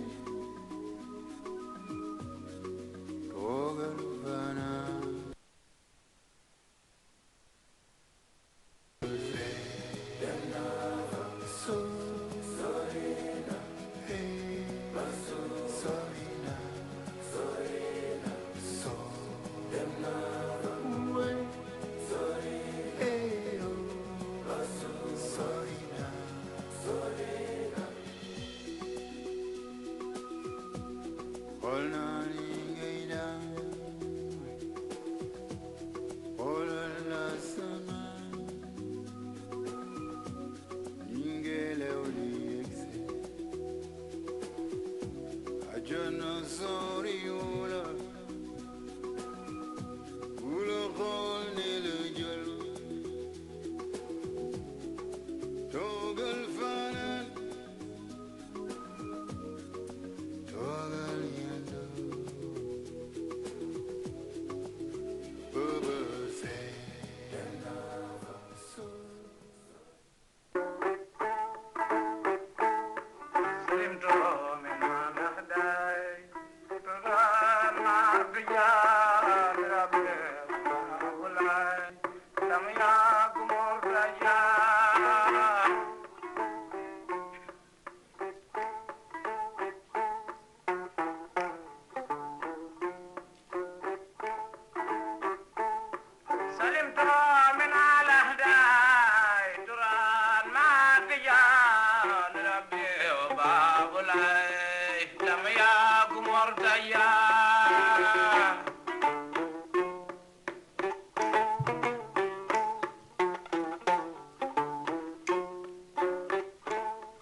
Donc on va d'abord remercier Crimson Logic pour la pause de rafraîchissement. Et nous allons donc attaquer le dernier point de la conférence avant la cérémonie protocolaire de clôture. Ce dernier point nous réunira autour de la formation et la table ronde sera modérée par M. Guy Serge Manois, directeur général de Webfontaine Côte d'Ivoire. Naturellement, la formation est très utile, surtout en matière de TI, parce que, comme on l'a souvent rappelé, on n'arrête pas le progrès. Les technologies de l'information évoluent vite, donc il va falloir que les personnels de douane soient continuellement mis à jour pour donc suivre l'évolution technologique des choses. Donc, comme je l'ai annoncé, le directeur général de Webfontaine va modérer. Monsieur Guy Serge est ex-directeur de Cotecna Côte d'Ivoire et fondateur de la société African Partner Company, spécialisée dans l'inspection commerciale. Monsieur Manois a rejoint le groupe Webfontaine, expert dans la mise en œuvre de solutions e-gouvernement avancées afin de moderniser les administrations et faciliter le commerce international en utilisant les technologies de pointe. Donc, véritablement, au regard de son background et de son cursus, c'est une personne ressource tout à fait indiquée pour modérer convenablement l'atelier qui va nous réunir incessamment. Je voudrais rappeler à l'attention de l'assistance que M. Manois est actuellement le directeur général de la filiale Webfontaine Côte d'Ivoire, où il coordonne le programme de classification et d'évaluation sur la valeur en Côte d'Ivoire, ainsi que l'implémentation du guichet unique. Donc, M. Guy Serge, vous avez la parole pour donc modérer la table ronde sur la formation. Je vous remercie. Merci. Je tiens avant tout à remercier l'OMD et l'État du Sénégal pour l'organisation de cet événement auquel Webfontaine participe chaque année avec beaucoup de plaisir. Je remercie aussi l'OMD de nous avoir donné l'occasion de modérer cette session qui est cruciale pour la modernisation de nos administrations douanières. Le thème de notre panel est le training. Et il faut noter qu'avec le rythme auquel les technologies de l'information progressent chaque jour, la formation joue un rôle crucial dans le maintien du niveau d'agilité et l'adaptation aux changements de nos administrations douanières. Les compétences clés nécessaires à nos pays et comment nous pouvons assurer une formation informatique appropriée du personnel des douanes et de l'utilisation des technologies d'information dans la formation sera au centre de cette session. Je vais donc partager cette session avec 4 panélistes de marque et je tiens à rappeler à chacun des panélistes qu'il disposera de 10 minutes pour faire sa présentation. Je vais tout de suite commencer par notre premier intervenant qui est Madame Karine Berger. Nous avons une seule dame, donc ça sera honneur aux dames. Madame Berger est directrice de la communication douane de Hollande. Karine Berger est diplômée de l'Université d'Amsterdam et de l'Académie du cinéma télévision, également à Amsterdam. Après une carrière de 10 ans dans la production film, elle est entrée dans l'administration fiscale des Pays-Bas en 2000, où elle a rejoint le département Corporate Communications. En 2007, elle a été membre du personnel de communication impliqué dans une importante réorganisation de la douane néerlandaise après quoi elle a été invitée à se joindre à la douane et d'être directeur du département des communications au bureau principal de Rotterdam, un poste qu'elle occupe jusqu'à ce jour. Madame Berger est depuis spécialisée dans la communication en ligne et la gestion de la e-reputation. Karine va donc nous parler du volet communication, car il y a aussi des innovations technologiques dans la manière de communiquer grâce à de nouveaux outils. Le thème de sa présentation va porter sur l'impact des médias et réseaux sociaux dans nos administrations. Madame Berger, vous avez la parole. Thank you. Thank you for being here. Thank you, Senegal and WCO. I would like to give a presentation. Of course, it's focused. It was originally designed for another purpose. It's focused on the outside world, but I think it might be very interesting to you. And of course, it has a huge impact on the internal organization, of which I will comment a little bit later. Thank you. Let me see the first sheet, please. So far, I don't see it. It's always about IT, isn't it? Technology. Someone is doing something. Of course, very important when you're going to venture into social media as a goal for raising compliance in customs organizations, which is very effective, I can tell you. We've been experiencing for a few years. It has also, of course, a huge impact on the internal organization, because what you do outside, the values and the messages you send outside should, of course, be carried inside in your own organization. You cannot tell anything outside which is not carried by your employees on the inside organization. So a few years when we ventured into the social media, we went on Twitter, we went on Facebook, and we, for designated target, excuse me for a minute. Maybe another speaker first. Ok. Le temps que Madame Berger remette certainement sa présentation, je pense que pour gagner du temps, on va aller avec le... It might be wise that some other speaker goes first, because my presentation has to be copied on the computer again. All right. So I give the floor to another speaker, if you don't mind. Ok, Thank no you. problem. Donc, on s'excuse de ce petit bouleversement. Je vais donc passer la parole à notre deuxième intervenant, donc qui sera le premier maintenant, qui est Monsieur Michael Heads.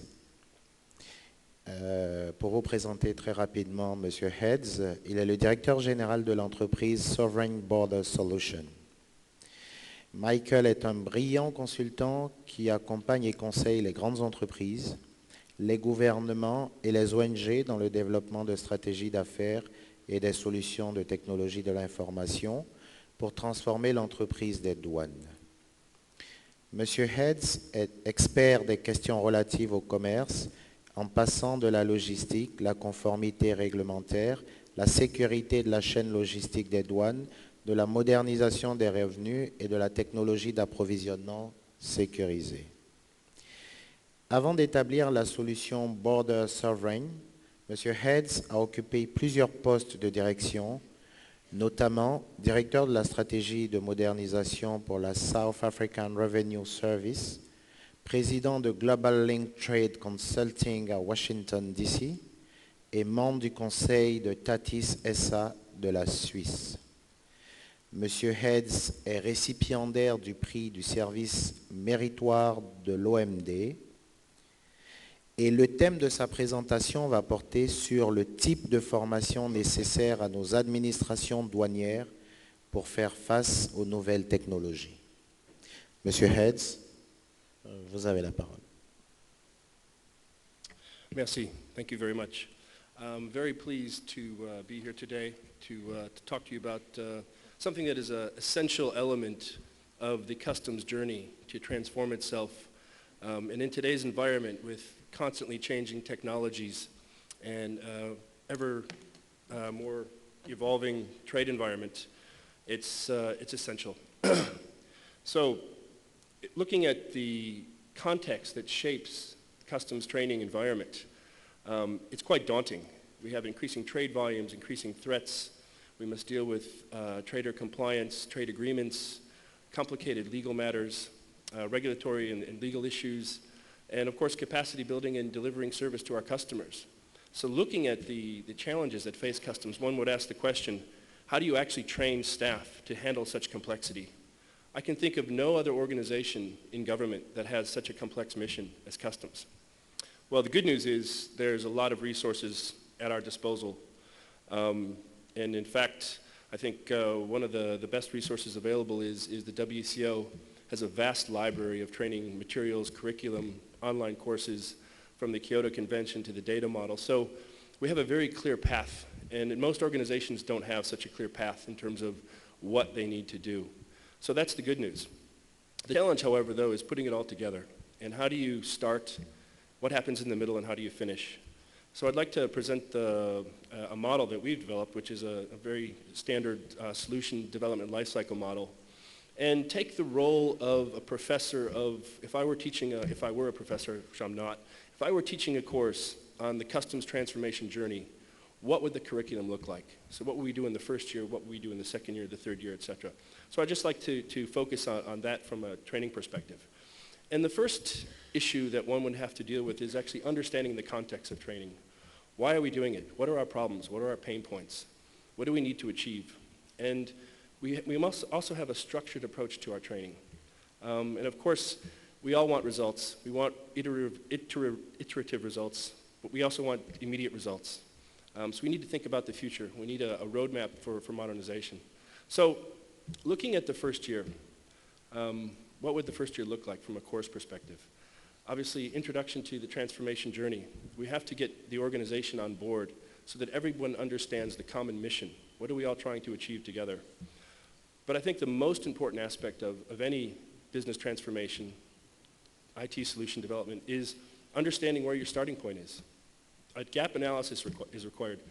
And again, we can draw on the WCO for guidance here. The WCO diagnostic toolkit allows an organization to benchmark itself against a best practice standard that has been developed. And they can understand how the organization is performing from a capability perspective, from a capacity perspective. Alongside that would be a data analysis, looking at the organization's transactional and historical data to actually understand from a fact-based perspective what is actually happening in the organization. Oftentimes, there are myths and legends and ghost stories about operational issues. And when you actually look at the data, we can often find that those things are not as big as we think they are. The problems are actually smaller than we realize. And of course, developing a rock-solid business case would be the fourth course, so that our stakeholders understand and are together with us in the mission of transforming the business. So everywhere from the ministers down to the citizens who use the system and who are enjoying the benefits, and of course the traders and stakeholders. And that leads me to the sixth course, which would be a stakeholder engagement strategy. The next speaker will talk a bit more about how to use social media to engage with stakeholders in a way that's accessible to everyone with smart devices.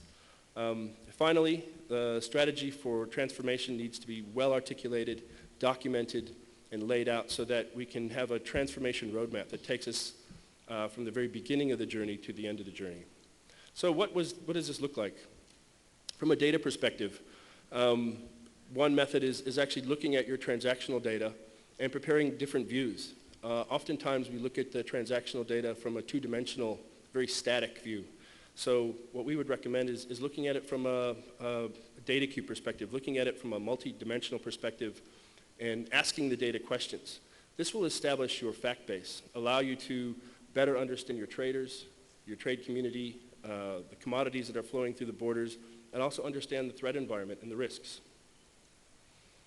The next step would be the capability assessment. And again, using some of the WCO tools, looking at the performance of the organization from different capabilities, from risk management, ICT, operation and enforcement, organizational management, and you can categorize your procedures and your practices by either basic, advanced, or leading.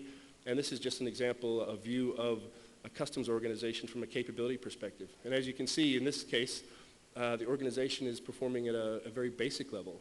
But it has some advanced practices and also some leading practices. And then looking at the organization, not just from the capability, but from a process, from the core process flow. So across the top, you have the core customs process from managing your stakeholders, entity management, registering your traders, managing the cargo, managing the declaration processing, that would be the declaration forms, single administrative documents, etc., and risk management. And understanding how you're performing from the dimensions of your IT support, your ability to have key performance indicators or measures, and also from the knowledge and training materials that you have to support those activities. So once you understand your organization from both a capability dimension, but also from a process dimension, you can then identify what your priorities and gaps are. So what would the second year look like? Well, second year's a bit more advanced because now you're looking at actually blueprinting and developing your solution design. And when I say second year, it doesn't have to be actual year two. It just means from a curriculum perspective, it's more advanced than the basic. Understanding what the as-is is, doing the process mapping or the business process redesign required to map out what your 2B environment looks like. This is where you would eliminate some paper documents, move into the electronic environment, and basically transform your processes. And then once you're ready to develop your solution, choosing the right business model. So are you going to build the solution? Are you going to buy the solution? Are you going to engage in a public-private partnership, a BOT model? There is no one-size-fits-all model for all organizations, so it's really important that the model is based on the specifics of the environment you're in. And then moving on to your business requirements and technical specifications. Again, these can be done either internally or outsourced. And then moving on to going to tender. How are you going to go to tender? And what are the best practices around that? Again, there's lots of resources out there from both the WCO and then also from the development organizations that have guidelines on how to go to tender. Moving into program management, I think one of the most important aspects of any modernization journey is having a PMO, ideally an enterprise-wide PMO, so a team that is solely dedicated to focusing on delivering the projects across the organization, whether they be IT projects or other projects. This was talked about rather extensively yesterday in our session, workshop 1. And then, of course, the training and capacity building model. I think some of the other speakers will get into more specifics with respect to the actual training programs and how they're supposed to be designed. But you need a plan. You can't just assume that a new system will give you the results. You actually have to prepare the organization. And then moving into advanced stakeholder management, looking at other government agencies as partners, looking at how you outreach to your trade community.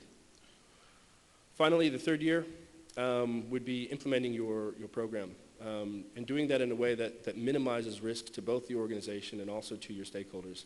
So testing the solutions, piloting the solutions, again, moving in a progressive manner. Moving into service management. The one thing about any transformation journey is you never stop improving. So you have to build in a continuous improvement for the organization to learn from its experience. If you get it right, you can optimize the organization across the processes. You can eliminate a lot of the inefficiencies and develop a best practice for your own organization. And again, moving into even further modernization efforts, because modernization is something that you never really finish. Finally, once you graduate, what are the attributes of an ideal customs border management modernization transformation? Well, first of all, the project has to be strategically aligned to what the organization's goals and objectives are. It has to be stakeholder-centric. You have to look at the stakeholder communities and what they require from your systems. It has to be efficient. If you don't create efficiencies, then what is the point of modernizing in the first place? And then, of course, it has to be measurable. How do you measure success? What are the key performance indicators? Innovation is key. Oftentimes, organizations get stuck into automation and not transformation. And we have to look at how we can actually do things better, not necessarily just doing things electronically. And of course, being future ready. Systems change, technology changes. You don't want to lock yourself into a solution that can't be changed. So you want to focus on building something that's adaptable, extendable, and reusable to the best extent you can. And finally, we're accountable to both the citizens and government in terms of using government revenue. So we have to be on budget and on time to the greatest extent we can. That would end my remarks. Thank you.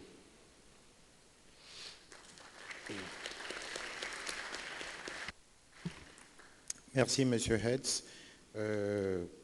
Pour faire un petit résumé pour chacun, Monsieur Heads, qui vient de nous faire une brillante présentation sur les outils à donner pour atteindre une meilleure, avoir une meilleure formation et des outils adéquats.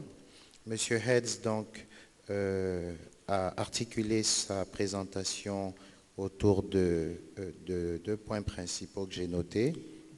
Le premier point, c'est d'abord de définir donc, le cadre dans lequel évolue l'administration, définir les méthodes, évaluer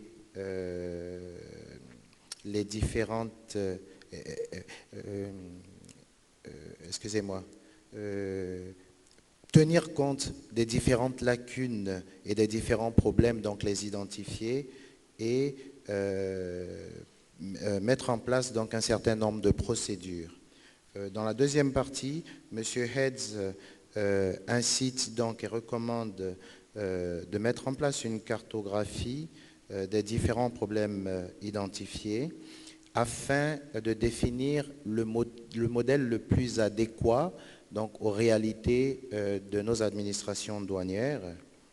Ensuite, mettre en place une équipe projet qui sera principalement concentrée sur le déploiement du programme qui aura été mis en place et s'assurer donc à terme de l'optimisation du travail qui aura été fait en tenant compte des besoins des différents utilisateurs. Donc, je remercie M. Heads pour sa présentation et je vais passer maintenant la parole à Mme Berger pour qu'elle puisse nous faire la présentation. Je rappelle qu'elle va intervenir sur l'impact des médias et des réseaux sociaux dans nos administrations. Merci. So here we go again. Another time, of course this focuses on communication, not on the primary process of customs, but of course communications helps a lot in the strategic goals of your organization. I'm going to talk about our online presence, and now, yes, now we are. Communication, it's not about the message that you're sending, it's the message that's received, the way it's perceived by your audience. I think that's a very important lesson that we all should learn, because we are communicating all day, but we should really realize that it's the perception of our message that counts, that makes the difference. Because be said does not mean being heard, and heard does not mean really being understood. And of course, understood does not really mean agreed on, and even if you agree, it does not mean that you're doing so. Sorry, is it better? Okay. Adding value is the magic word these days. Every organization would like to find a way to create more enduring and valuable relations with their customers and of course their stakeholders. It's very much about communication in getting our success. It's not about what you do, but it's why you do it. You should really think about it. Why should I go into social media? What do I have to tell my stakeholders and my target groups? It's about service and communication, very important. It fits to needs. Social media, you can really, it's customized. It's always at the right time. It's very relevant. It's service-oriented. It's very modern. It's 2.0. It's taking people very serious, and it merges into the crowds. The medium suits citizens and businesses. Of course, citizens are more easy to reach, and this is I'm going to tell you about a little bit more. But from 2016 on, Dutch Customs ventures into businesses' social media too. It's very close to your target group. You can reach them really at their homes if you want to. It's identifiable because it's really human to human. And the possibility of monitoring and measuring your data is very much available. That's also, of course, the benefit of IT. The world has changed, as you obviously know. It used to be that somebody would be talking to you and everybody would listen silently. But the crowds now are different. You know, everybody is talking to everybody. Organizations are talking to people. People are talking among each other. Businesses are talking among each other about your organization. It's a different approach also in communication, this entering into social media. Because it's about sharing, it's about liking.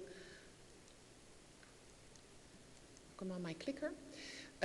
Before you start, you should have really your channel strategy in order, and you should really think about what you're going to reach at different target groups. You should make an integral use of online possibilities. It's not we are going onto Facebook or we're going onto Twitter. You should really make it integral. And of course, a channel strategy, which I mean that you should choose your channels, maybe telephone or post or service desks, or in this case, of course, online.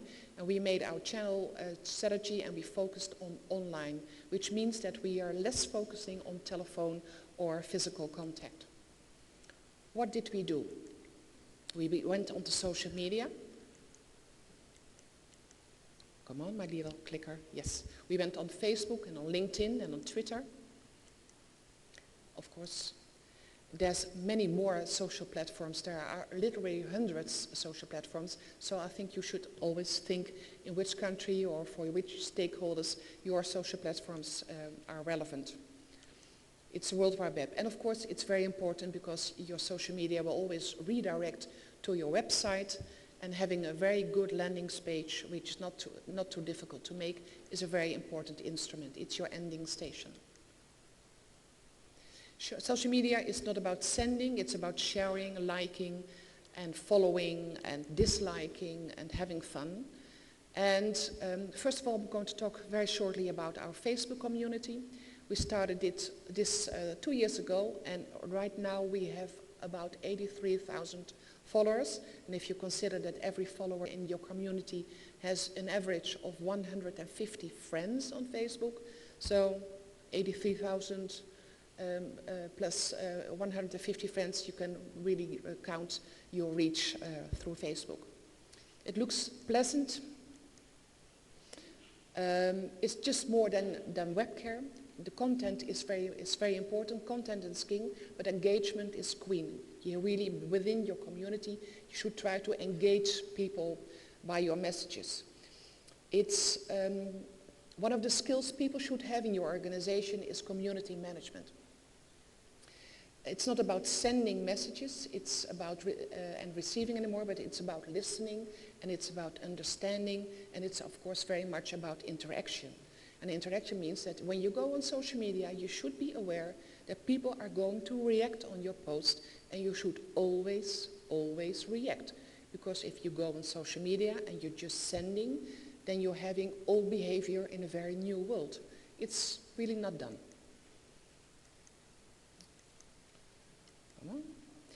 Twitter community, more or less the same, although the last few years you can really see Twitter is changing. It used to be very hip and very, very popular, but now it's transforming into a more corporate channel. And I think for us that's an opportunity, but Twitter is very useful for corporate messages. It's very much about up-to-date information, real-time information. You can put it on Twitter and it's there with your target groups. It has a bigger focus on actual care because people ask you maybe a question or they have a complaint and you can react immediately. We can monitor everything that's going on social media by keywords, target, and Twitter is developing, becoming a more corporate channel, as I already told. Social influencers. We have some social influencers in Holland. In Holland, there are popular people. Sometimes they're stand-up comedians or maybe even politicians. And if they react to your posts on social media, you can use them as an influencer, because then you can react to them and they are being shared very much. Last year we had a social influencer and he asked a question about how many jeans he could bring back from his vacation. And react to him very funny, in a very Dutch way, I think. And then it was shared 10,000 of times. So we reached the top 10 of the best web care replies of last year. You target by keywords like vacation or bringing along or buying online, etc. Since early 2016 we have a new channel which is on YouTube. YouTube being very important as a social platform. It's developing very, very fast. It used to be just people putting little videos on it, but now it's also really a communication interactive channel. So we have our own channel. I suggest you check it out, Customs NL on YouTube. Many of the videos are in English, and everything we have, both campaign films, little videos behind the screens on Customs, or big corporate productions, they're all on YouTube. And we can see at the numbers it's being viewed a lot of times. And of course this interaction between the social platforms is very important and easy to create. So I suggest you watch some little videos of this. What the Twitter is, the clicker. Where are we now? We started in 2010, we ventured into 2013 and we innovated. At this point, we have learned a lot from our social media implementation for specific target groups like travelers and people buying online. So we did little pilots, we did proof of concepts, and at this point we are implementing social media for businesses and our really big stakeholders. So we are going on social platforms like LinkedIn, with specifically UCC communication. And at this point it's quite successful. You can ask a question on UCC and we answer. Also on Twitter if you want to. Even in English if you want to. What do you need in your organization to have this implementation of social media? Of course you need very much a web care team. That's not a big team. We are a very large organization working together with the tax administration, but we have only 16 people in a web care team, and they were not hired from the outside world, they just came from the inside organization, and they had a short and effective training. They consist of 16 tweeps. Tweeps is people who are actually posting posts on Facebook, Twitter, etc. 3 editors, because you really have to edit your post, and 1 manager, a coordinator.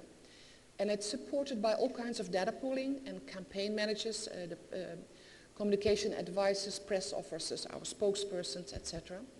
And the work fields for web care are of course both tax administration, the benefits administration, and of course customs administration, for which I am working.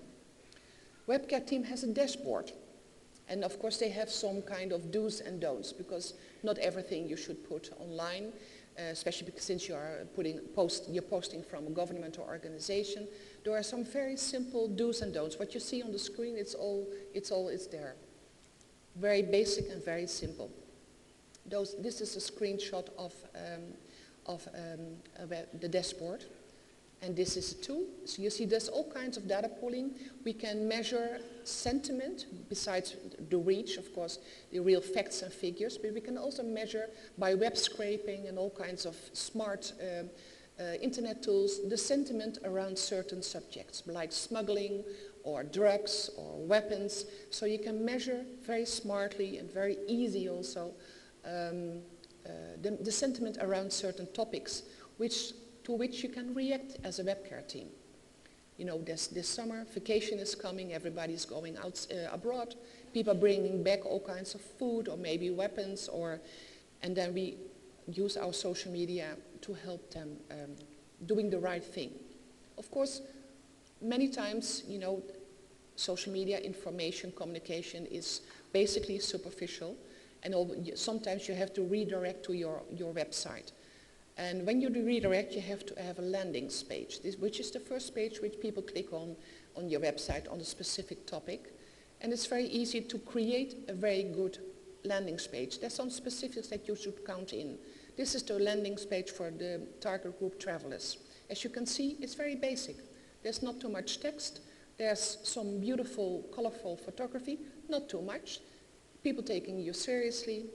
And whenever they need really sophisticated information, then you go deeper into the website. Landing page being very important. The content on the landing page focus on frequent asked questions. Short topics, really nice overview, integration of social media, of course, yeah, the share buttons should be on the landing page. We promote our app. We have a very nice app for travelers. They can use it online, offline. They download it on their smartphone, and whenever I'm in Senegal, I know exactly what I can bring back to the Netherlands and what I cannot bring back to the Netherlands. I just use my app very smartly. And they have appealing photography.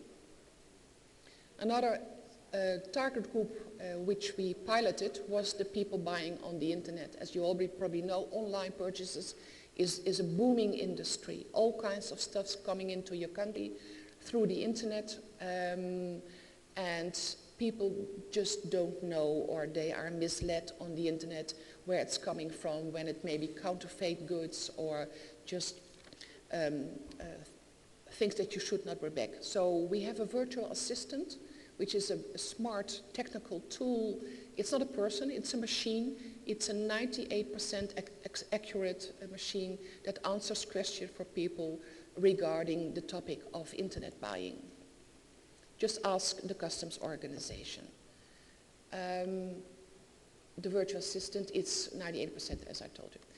Also, of course, you cannot expect people to come to your website, because customs will never be a very popular organization for the big audience. So we use widgets. Widget with very good content that we place on, in this case, of course, on the websites of couriers. People are really looking on the website of couriers. We put the content of customs there, and there you are. They are well informed. Relevant and online information. Social media, maybe it sounds sometimes a bit scary, because are you in control? Just keep calm and wait for the results. You create some buzz. There's a big download of your apps if you have them. There's an increase of knowledge of people and businesses. Online conversations going on of which you can learn. Creating awareness of a customs organization, being there and being taken seriously. And of course you can optimize your channel online. And the biggest result, the compliance increase by people. And of course you have your target groups inside. What do we want to achieve? We made some steps. We started under in the screen, and right now we are on the step of creating social business, which is that businesses are talking among each other about your organization, and we are joining their online conversations and trying to learn from it, which what we call social business. The next step, of course, will be a society which is connected, adaptive and responsive. Lessons learned, I have 2 more sheets and I'm finished. Virtual augmented reality, of course, the next big thing, but it's not for a government or organization like customs yet. Video, of course, very important. Snapchat is a social platform, very popular, but very young target groups. Great for storytelling if you want to use it. Combination of social platforms is powerful. It creates a lot of traffic.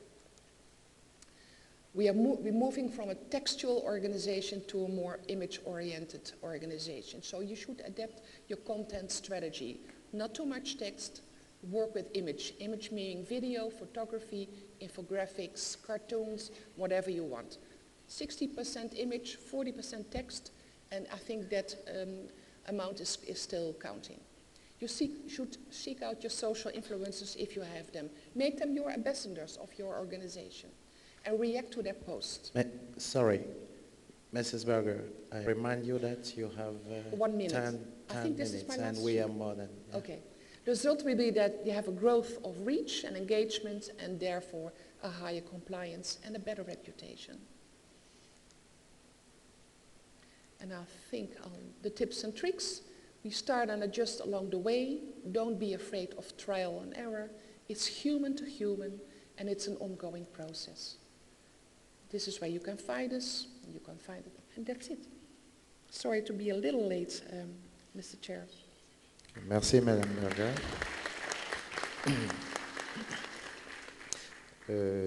Nous avons légèrement dépassé le temps imparti, mais juste pour rappeler, donc Madame Berger nous a fait une présentation axée principalement sur la communication et l'utilisation des réseaux sociaux pour faire passer auprès de nos clients le message et les différents messages qu'on veut et les objectifs qu'on veut atteindre à travers donc le partage de l'information et la prise en compte de leurs réactions.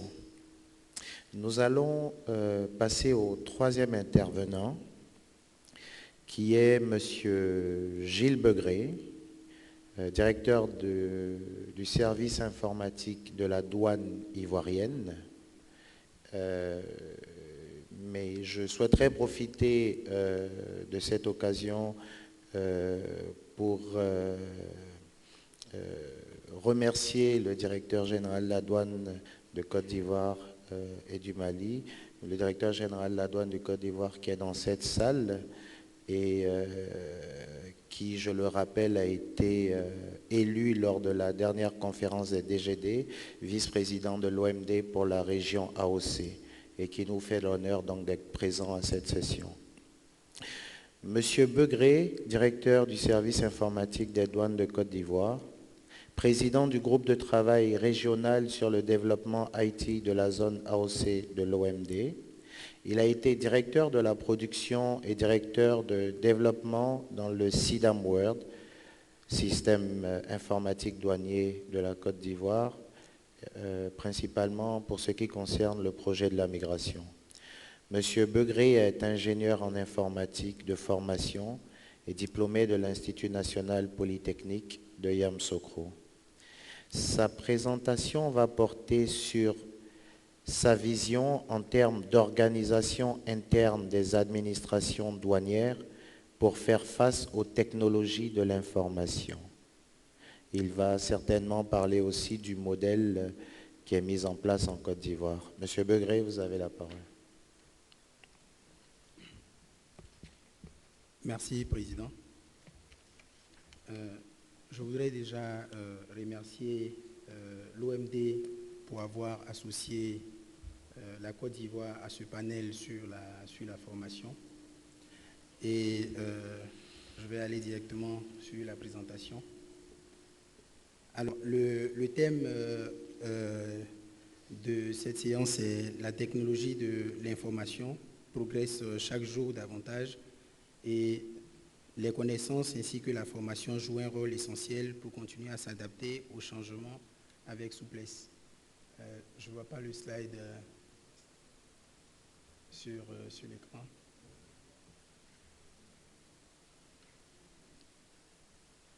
Messieurs les techniciens, s'il vous plaît.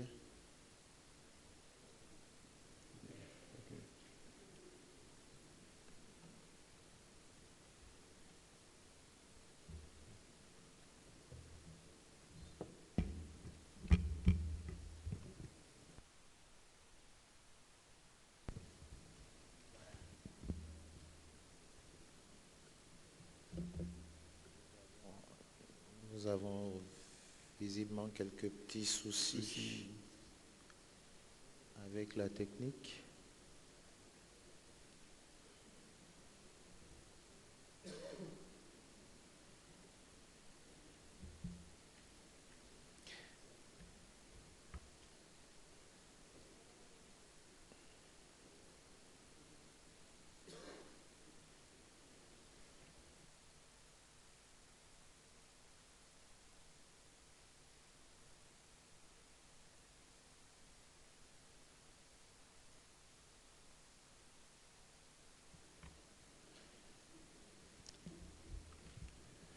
Ok, je viens d'être informé que la régie n'a pas reçu, je pense, le PowerPoint.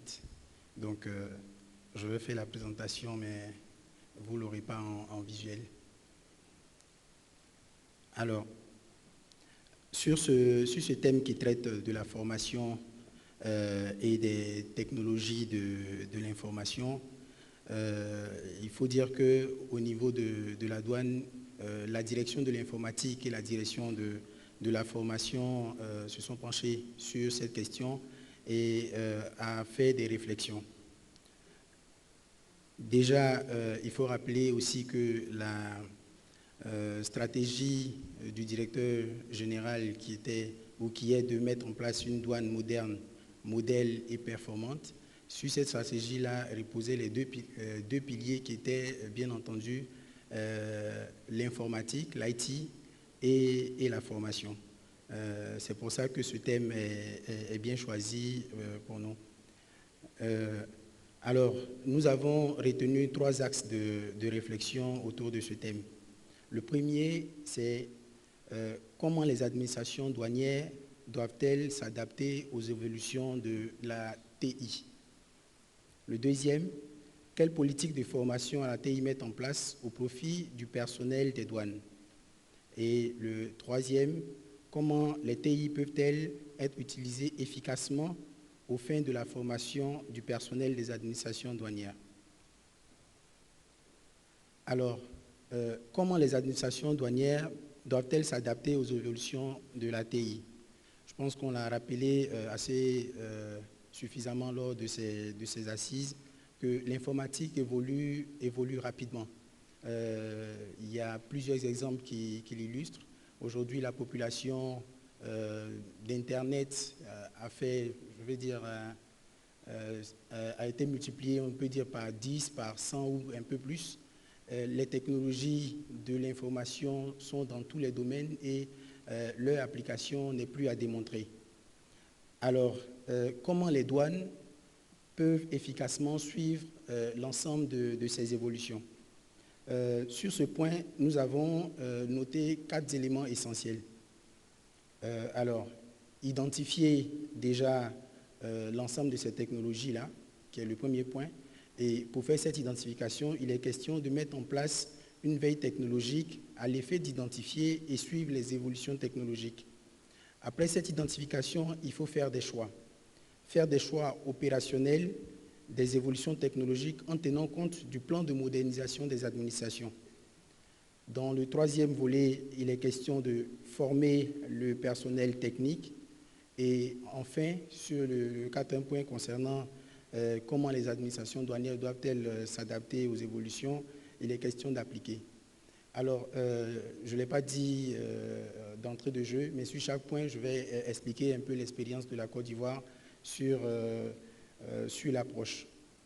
Alors, en Côte d'Ivoire, dans ce processus de suivi de l'évolution technologique, il faut dire qu'il y a la direction de l'informatique qui est chargée justement de se former sur tout ce qui est veille technologique et de remonter notamment tout ce qui peut être intéressant pour l'administration douanière à un comité qui est un peu plus haut, qui est, on va dire, le comité de modernisation. Donc, ce bon mélange-là entre la partie technique et le top management permet justement à l'administration douanière d'être au fait de tout ce qui se fait efficacement en termes d'évolution technologique. Et c'est un peu ce modèle-là qui doit être, que nous proposons. Alors, quelle politique de formation à la TI mettre en place au profit du personnel des douanes? Une fois que, comme on l'a dit d'entrée, les évolutions technologiques sont identifiées et portées à la connaissance du top management, il est question maintenant de former le personnel douanier. Alors, comment cette formation-là va se faire? Il est d'abord question de faire un état des lieux. Un état des lieux. Cet état des lieux devrait permettre de ressortir déjà les compétences qui sont nécessaires à l'ensemble des métiers au niveau de la douane. Aujourd'hui, on sait que plusieurs métiers sont en vogue, il y a de nouveaux métiers qui se créent, et tous ces métiers-là s'appuient un peu sur, on va dire, une partie technologique. Donc il est question d'identifier tous ces métiers-là, les rapprocher aux évolutions technologiques et préparer des formations en conséquence. Donc l'état des lieux va permettre d'identifier justement ces formations à faire là et d'identifier les compétences requises aux différents postes. Alors, dans la chronologie, il faut également déterminer les objectifs pédagogiques. De quoi est-ce qu'il est question sur ce point? Il est question de se fixer des objectifs pédagogiques dont la mise en œuvre permettra au personnel de bénéficier de formations d'initiation à la TI, de voir la capacité des services renforcée à travers l'utilisation de la TI et de connaître et d'utiliser des applications informatiques internes et externes, bien entendu, pour développer la capacité de l'ensemble des agents. Il est bien entendu question aussi d'utiliser tout ce que peut apporter Internet dans cette démarche. Il faut également élaborer des modules de formation, à l'attention des personnes douanières qui devront être formées, planifier ces formations-là et faire en sorte que l'ensemble de l'administration douanière monte en capacité sur la maîtrise de la TI d'abord, sur la maîtrise de la TI d'abord et des éléments qui pourraient justement aider cette administration à être plus performante. Mais il faut pour tout ça disposer de formateurs. Alors, comment les formateurs doivent justement être également formés pour qu'ils puissent administrer à l'ensemble des services une formation adéquate? Il faut bien entendu avoir des formateurs internes, mais aussi des formateurs externes, c'est-à-dire qu'il ne faut pas hésiter à externaliser certains éléments de la formation qui peuvent être, pour lesquels les compétences ne sont pas forcément en interne. Il faut disposer de moyens pédagogiques, matériel informatique et didactique adéquat pour la diffusion des formations. Et il faut également, en point 7 de mon slide ici, il faut définir et mettre en œuvre, définir une politique de formation, et cette politique de formation-là doit être, comme j'ai dit d'entrée de jeu, axée sur les compétences qu'on veut voir évoluer au sein de l'administration et faire les formations. Et après tout ça, il faut vulgariser l'outil informatique. Parce qu'on peut faire la formation et si derrière il n'y a pas d'outils informatiques pour aider les administrations ou bien les douaniers à utiliser l'outil, la formation ne servirait pas à grand-chose ou on serait obligé de reprendre la formation.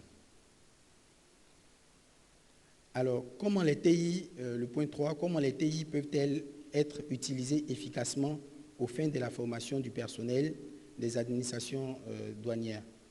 Sur ce troisième point, c'est de voir maintenant, après les programmes de formation, après la stratégie, le plan de formation qui est élaboré, comment utiliser efficacement l'outil informatique maintenant pour faire les formations. Aujourd'hui, il y a tout ce qui est services en ligne, e-learning, qui sont utilisés. Je pense que l'OMD fait la promotion du module e-learning, mais ces outils-là doivent être déployés dans toutes les administrations. Il faut également développer l'usage de la TI dans la formation en faisant évoluer son utilisation classique à un outil de développement des compétences et de l'expérience. Donc les formations en ligne, les groupes de discussion, les réseaux sociaux, tout ça, tous ces éléments doivent aider justement à optimiser la formation. Avoir des formations interactives, permettre à l'ensemble des agents de pouvoir suivre éventuellement leur niveau d'évolution dans la maîtrise des différents outils à partir d'outils mis à leur disposition pour la formation. Il faut également que les structures en charge de la formation s'appuient sur l'outil informatique. Parce qu'on voit que les services, les directions en charge de la formation font la formation, mais derrière, souvent, n'ont pas d'outils pour manager les ressources, n'ont pas d'outils pour manager les ressources qu'ils doivent elles-mêmes former. Il faut également un suivi de l'apprenant. Je pense que c'est une chose qui est essentielle. On dispense une formation à quelqu'un, mais il faut avoir des outils pour nous assurer que la formation qui est dispensée a été bien perçue et qu'elle a permis justement à la personne de monter en capacité. Et je vais terminer sur ce point. Il faut gérer le changement.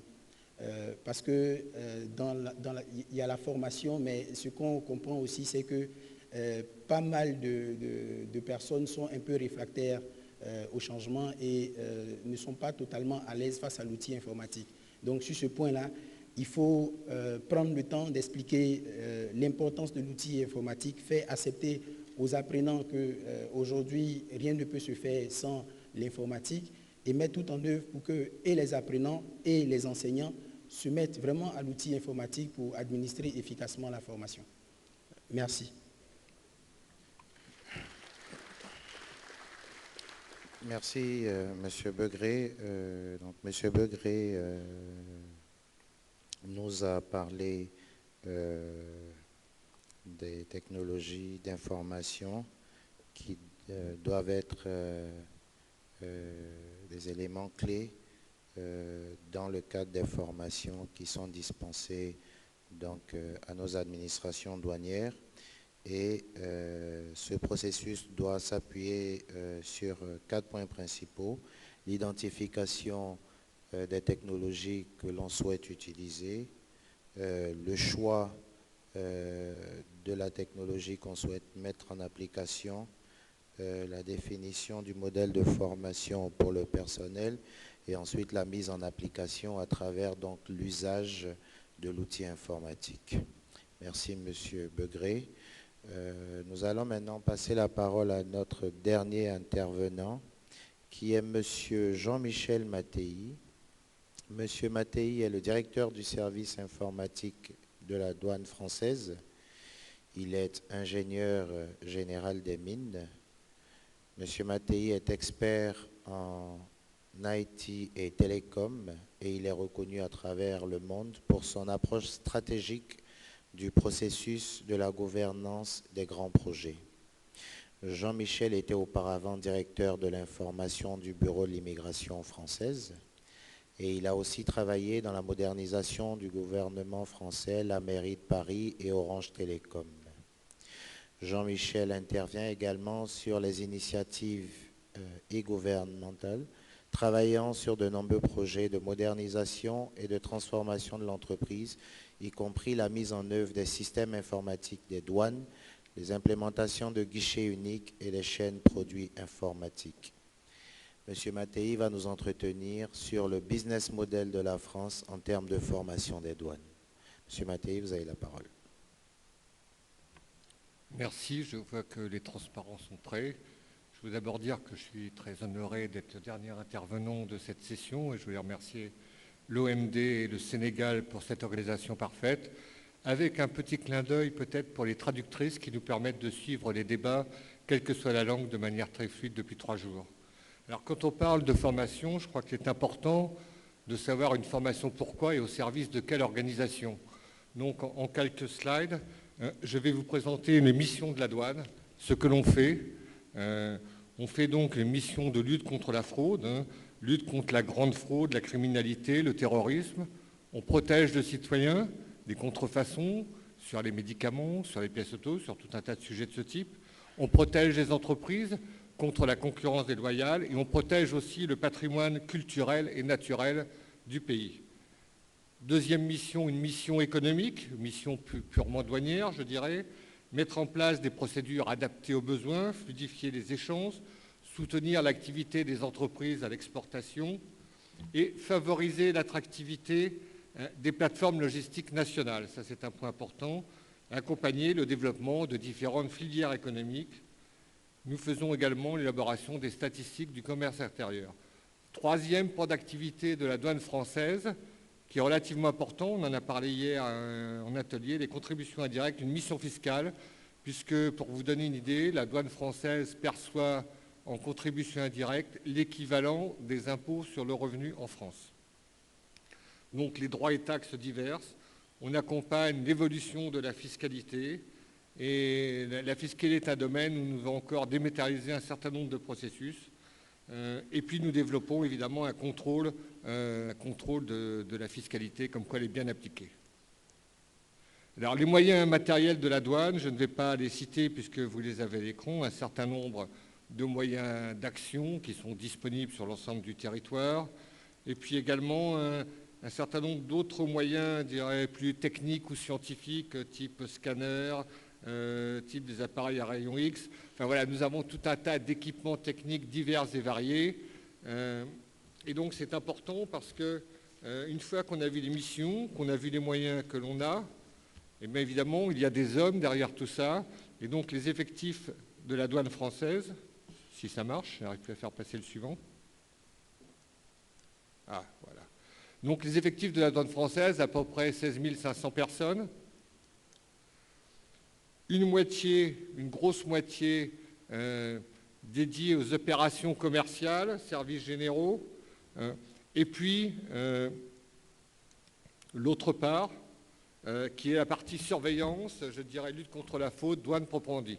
Et donc la formation s'adresse à l'ensemble de cette population, évidemment, sur les missions qui sont les nôtres et à partir des moyens techniques qui sont les nôtres. Donc nous avons mis en place une structure de formation qui est adaptée aux enjeux, avec une direction de la formation qui regroupe 2 écoles des douanes, une école pour les cadres et les stagiaires étrangers à Tourcoing, une école pour les agents à La Rochelle, qui La Rochelle fait des formations très spécifiques également, par exemple sur le tir, la conduite moto, des maîtres chiens, dans les stupéfiants, dans les explosifs, et maintenant nous lançons dans les maîtres chiens cash dog sur la monnaie, également des formations sur les marins. Alors, je fais un petit salut aux anciens élèves des écoles des douanes françaises qui ne se retrouvent peut-être ni à Tourcoing ni à La Rochelle, puisque 2 écoles des douanes n'existent plus, ce sont les écoles des douanes de Neuilly, les écoles des douanes de Rouen, qui ont été regroupées sur 2 sites aujourd'hui. Et il y a probablement parmi vous certains anciens élèves de ces écoles. La formation, comment elle s'organise? Elle s'organise d'abord, je dirais, en une formation initiale, quand l'agent rentre en douane à partir d'un concours. Donc nous formons à peu près 700, l'année dernière nous avons formé à peu près 700 stagiaires, 38 000 jours de formation, avec je dirais des troncs communs entre les branches surveillance et opérations commerciales à partir du niveau contrôleur. On a un niveau agent de constatation, contrôleur et inspecteur. Donc à partir du niveau contrôleur, on a des troncs communs. Et ces formations, comment elles se répartissent? C'est un point important. Des formations techniques, dont j'y reviendrai après, des formations initiales, je dis, et une grosse partie, on le voit bien, de formation continue.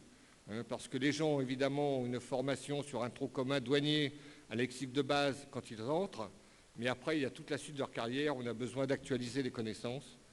Sur la formation initiale, l'école des douanes de Tourcoing forme d'abord les inspecteurs stagiaires, également les stagiaires étrangers, et La Rochelle forme plutôt les contrôleurs et les agents de constatation.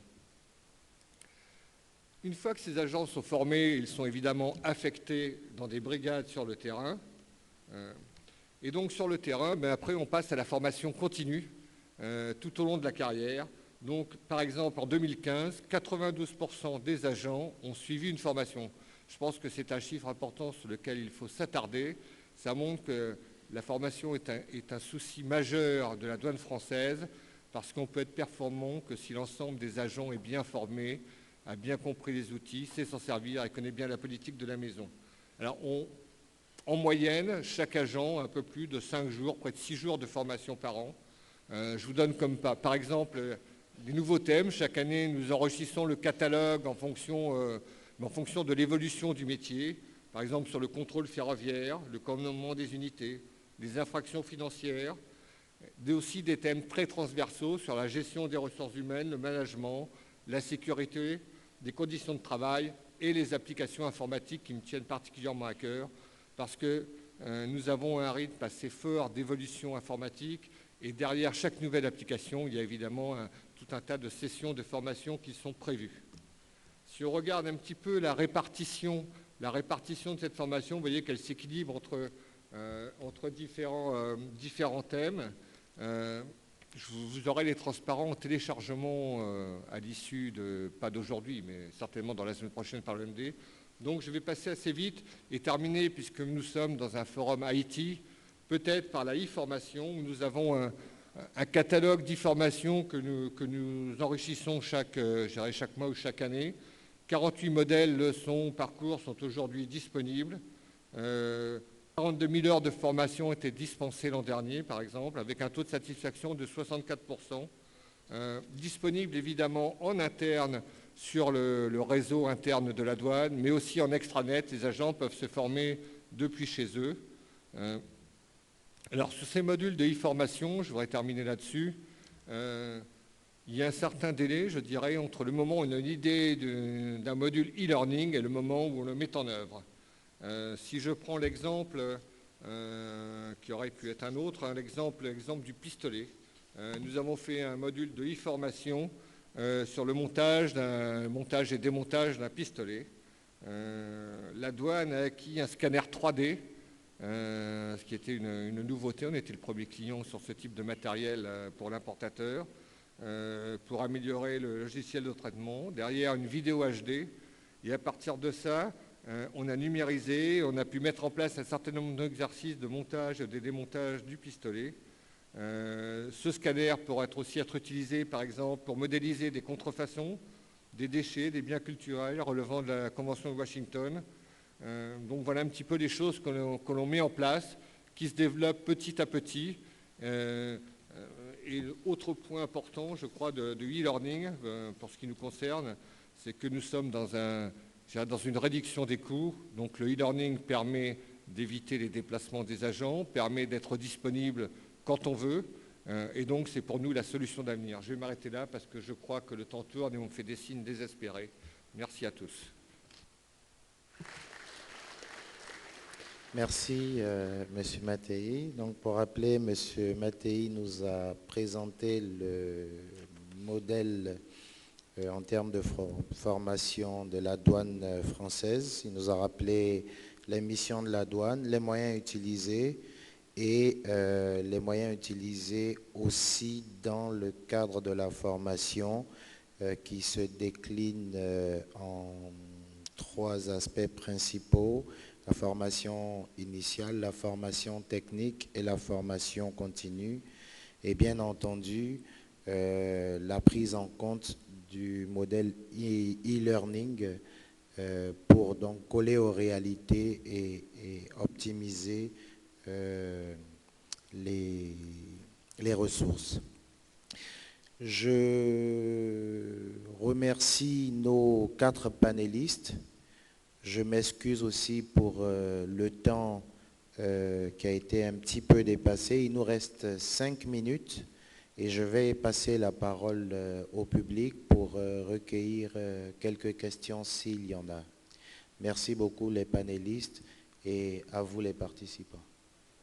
Oui.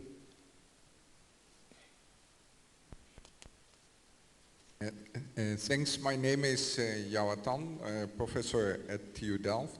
I very much appreciated the presentations. I had a question to the first speaker. I think it was very interesting to see that you explained that in your course material you spent a lot of attention to process redesign, of course customs processes and IT. But I was wondering, our experience in teaching and research is that the real delays are not so much by the custom process itself, even if it's electronic, but in particular interaction with the logistic operations, like in the port terminal operations. So give an example, clearance message of customs, often it interrupts the logistics processes. So our experience was you also need to teach a lot about supply chain and supply chain management software and redesign. So could you say a few words on how you address that in your course? Certainly. And first of all, the course I put up was fictional, but I think you're absolutely correct. The process redesign is really from a discipline as opposed to specific to the customs process. So I would agree with you 100% that if you want to optimize your end-to-end transaction, you need to think about all the role players from the moment containers get on the ship in the foreign port to the moment they get off the ship and everything in between. Ideally, in some countries, they have integrated logistics and customs and single window where all of these services are integrated. It's easier said than done because now you're looking at different companies, different software applications, in many cases, different entities, ports authority, etc. So ideally, one would do the business process redesign from the end-to-end transaction. Now, realistically speaking, maybe customs can only focus on their process redesign, but at least if they understand the other processes, it gives you the chance of optimizing the end-to-end transaction. Une deuxième question. Oui, monsieur.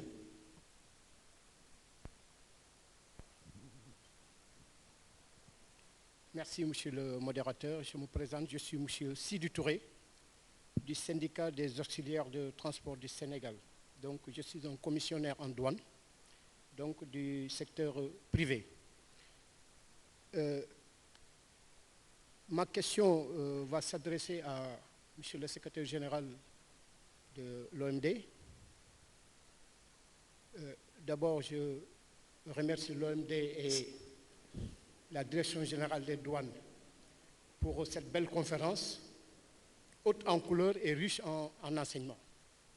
Monsieur le secrétaire général, tout au long de nos 3 jours de conclave, les sessions abordées ont plus ou moins occulté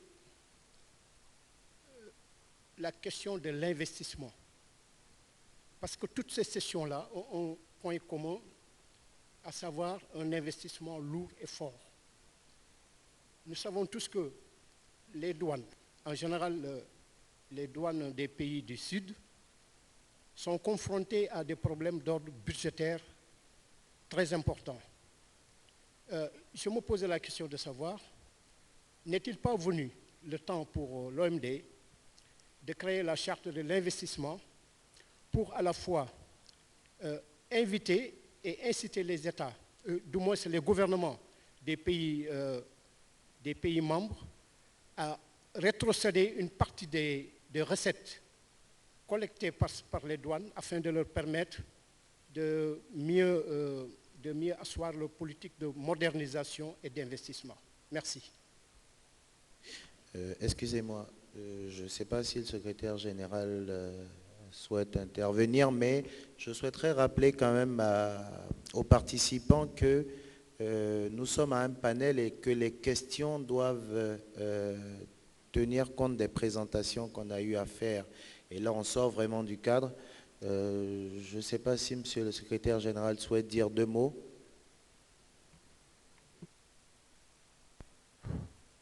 Oui, merci beaucoup pour votre question.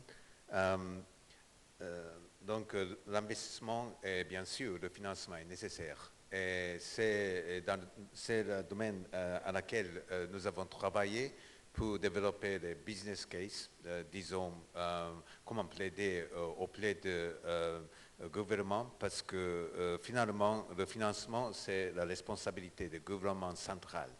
Mais en même temps, nous avons créé des réseaux avec des donateurs et bailleurs de fonds. Et nous assistons beaucoup d'administrations douanières pour développer ces réseaux et puis la communication avec des donateurs et bailleurs de fonds. Et en fait, dans cette région Afrique de l'Ouest et centrale, l'année dernière, nous avons organisé la première conférence de donateurs où beaucoup d'administrations douanières ont appris comment approcher ces bailleurs de fonds et donateurs en prenant compte bien sûr de la nécessité de moderniser des commissaires des douanes et comment ils peuvent bénéficier de cette sorte de financement. Donc ça fait une partie intégrale de la mission et l'assistance de l'OMD. Merci. Merci, Monsieur le Secrétaire Général. Donc, je pense que ça sera la dernière intervention parce que le temps qui nous a été imparti est atteint. Pour ceux qui ont des éclaircissements, qui souhaitent avoir des éclaircissements additionnels, je pense que nos panélistes sont encore disponibles après la session et vous pourrez rentrer en contact avec chacun d'entre eux pour avoir des précisions.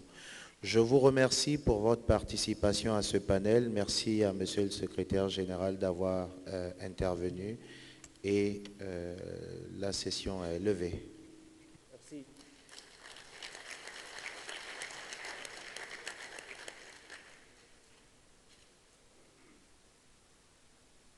Donc, je remercie M. Buisserge et ses panélistes pour la table ronde. Donc, nous arrivons presque à la fin de nos travaux. Je voudrais inviter Monsieur le Directeur Général des Douanes à rejoindre le Présidium ainsi que Monsieur le Secrétaire Général de l'Organisation mondiale des douanes. Auparavant, je voudrais faire quelques annonces pour l'excursion à Gorée et au monument de la Renaissance africaine. Donc, après le déjeuner, à 15 h, tous les inscrits devront se retrouver donc, à l'esplanade pour donc se diriger vers les lieux d'exposition, soit à Gorée, soit au monument de la Renaissance africaine, à 15 h. Il y a un petit réaménagement souhaité par les délégués qui ont participé à l'atelier de 2 jours avant donc, la tenue de la conférence exposition. Ils souhaiteraient partir de l'hôtel Le Niambour. Donc, si le déjeuner se passe convenablement, et je le souhaite, ils peuvent rallier donc l'île de Gorée à partir de l'Arsenal en quittant directement l'hôtel Niambour. Donc, il y a un bus qui devrait donc quitter l'hôtel Niambour après le déjeuner pour rejoindre donc l'Arsenal. Donc, la seule modalité qu'il va falloir donc ne pas oublier, c'est que on va quitter ici à 15 h pour ceux qui quittent ici pour aller vers les lieux d'exposition, mais également pour ceux qui doivent quitter l'hôtel Niambour, il faudrait impérativement qu'ils quittent donc à 15 h. Des bus sont déjà prévus pour donc tous ceux qui souhaiteraient donc participer donc à ces expositions-là.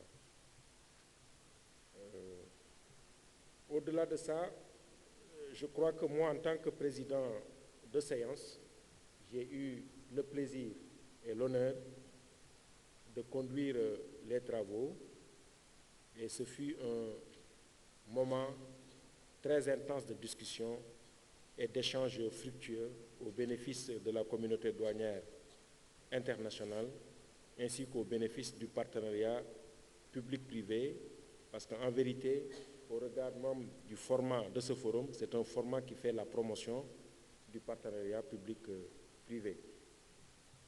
Avec votre permission, je voudrais quand même remercier Milena, qui a véritablement été mon ombre durant donc, toute cette conférence exposition. Remercier Beverly et Natacha, qui ont quand même apporté leur concours pour cette manifestation.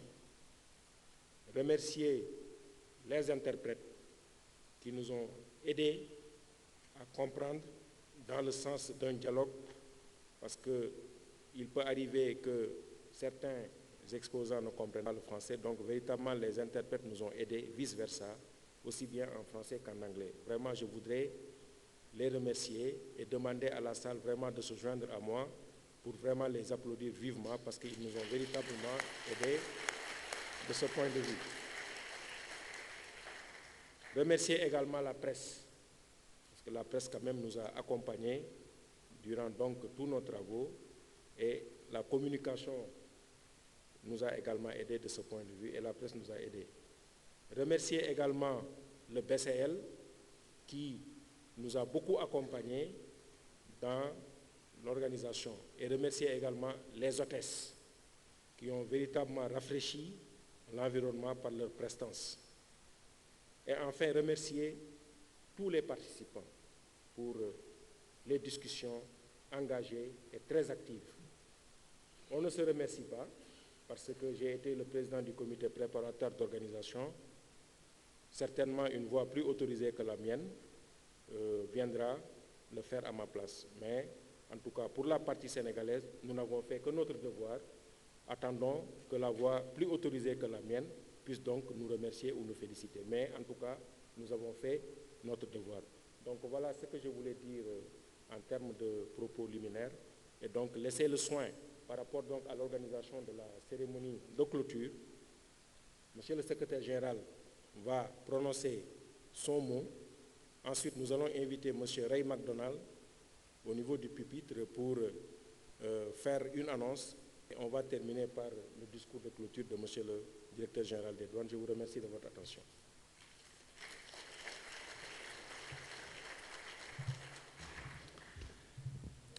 Merci beaucoup, monsieur le coordinateur. En plus, je veux bien vous remercier tous pour nous accompagner jusqu'à la fin de cette session de la conférence. En fait, autour du sujet de la douane numérique et aussi améliorer la connectivité et combler la fossé, nous avons appris beaucoup de choses pendant cette conférence et à travers des expositions. Nous avons construit des thèmes de sujets de cette session autour de 6 thèmes, c'est-à-dire d'abord l'interconnectivité, parce que l'interconnectivité c'est vraiment nécessaire. Quels sont des éléments clés pour créer l'interconnectivité? Et nous avons appris beaucoup d'administrations qui font étape par étape achever cet objectif de l'interconnectivité, non seulement à l'intérieur des douanes, mais aussi bien connecté à d'autres services nationaux et bien sûr au-delà des frontières, en utilisant des outils de l'OMD pour la harmonisation, c'est nécessaire, mais aussi utilisant cette technologie disponible pour relier avec d'autres acteurs. Et aussi, ce qui est nécessaire pour l'interconnectivité ou bien la meilleure connectivité, d'abord, c'est la communication. Et on a appris comment on peut aborder à cette communication, parce qu'on prononce des messages, mais des messages devront être reçus par nos partenaires. Et ce qui est intéressant, c'est la disponibilité de médias sociaux, des réseaux sociaux. Bon, je crois que beaucoup d'administrations douanières sont au stade assez évolutif d'utiliser cette média social assez innovative. Mais on arrivera étape par étape pour adresser et puis donner le visage humain et le visage qui est vraiment, qui donne le service aux affaires. Et pour cela, on a besoin de beaucoup de communication en utilisant aussi la technologie informatique et numérique. Dans la session de leadership, nous avons appris qu'il s'agissait de l'état d'esprit. Et pour cela, il faut inspirer nos acteurs, nos partenaires, et aussi exécuter la stratégie. Donc, il faut bien annoncer la vision et la stratégie. Mais en même temps, comment créer un environnement qui favorise ce changement de mentalité, ce changement d'esprit, c'est vraiment important. Ça, c'est la condition d'être leader dans des gestionnaires dans une administration douanière. Et nous avons beaucoup de discussions intéressantes. Et bien sûr, ces leaders ou bien dirigeants doivent avoir cet esprit d'innovation. Et dans l'innovation, dans la session d'innovation, nous avons appris beaucoup de meilleures pratiques de la part des administrations douanières, mais aussi de la part du secteur privé. Et cette exposition au haut de cette salle nous a aidé beaucoup. Parce que j'ai aussi personnellement appris quelles sortes de technologies sont disponibles, quelles sont les évolutions, quelles sont la direction d'évolution de cette technologie. Et comment relier ces données qui sont disponibles dans l'ère numérique et avec le service et avec le mouvement de marchandises, c'est très important et il y a beaucoup d'avenir qu'on peut bien imaginer. Mais en même temps, il y a des risques. L'innovation, c'est bien pour nous, mais en même temps, les crimes organisés utilisent cette technologie et l'innovation. Ils sont assez souvent beaucoup plus innovatifs que nous.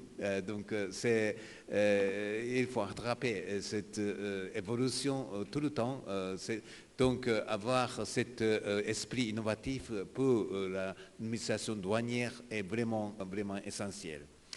Et aujourd'hui, pour gérer ce changement en utilisant la technologie numérique, quelle sorte d'organisation est nécessaire? Et ça, c'est la question de gouvernance. Et aussi, dans ce domaine-là, nous avons appris quelle sorte de solutions le secteur privé propose, mais en même temps, quelle sorte d'efforts que les administrations douanières ont entamés. Et le dernier mot, c'est la formation, parce que finalement, ce sont des êtres humains qui utilisent la technologie. Et pour cela, c'est nécessaire d'avoir la stratégie de développement de ressources humaines. Et pour cela, nous avons appris comment on peut identifier des écarts et comment on peut adresser ce problème qui est en retard dans le domaine du développement des ressources humaines, mais en même temps, quelle sorte de technologie informatique et numérique est disponible pour aider ce développement des ressources humaines. Et donc, je reste assez optimiste, c'est-à-dire qu'il y a beaucoup de technologies, volonté et surtout la collaboration entre les administrations douanières et le secteur privé qui donne une solution dans le domaine de la solution technologique. Et puis, hier, il y avait beaucoup de Tech Talk. J'ai entendu qu'il y en a beaucoup qui ont participé pour avoir l'interaction plus directe avec ceux qui proposent une solution et ceux qui cherchent cette solution. Et de manière de travailler ensemble, la douane et puis le secteur privé, on peut faire avancer dans ce domaine. Et donc le partenariat, c'est vraiment important. Et ce partenariat était bien réalisé et facilité par la hospitalité des douanes sénégalaises en organisant beaucoup de, sessions de cette organisation, mais en même temps beaucoup d'opportunités et occasions sociales qu'on peut danser ensemble entre les administrations douanières et le secteur privé. Et je voudrais remercier tous les participants, les donateurs et puis sponsors pour qui ont réalisé cette conférence et exposition. Et nous allons continuer, nous allons rester en contact pour travailler ensemble dans l'avenir. Merci beaucoup.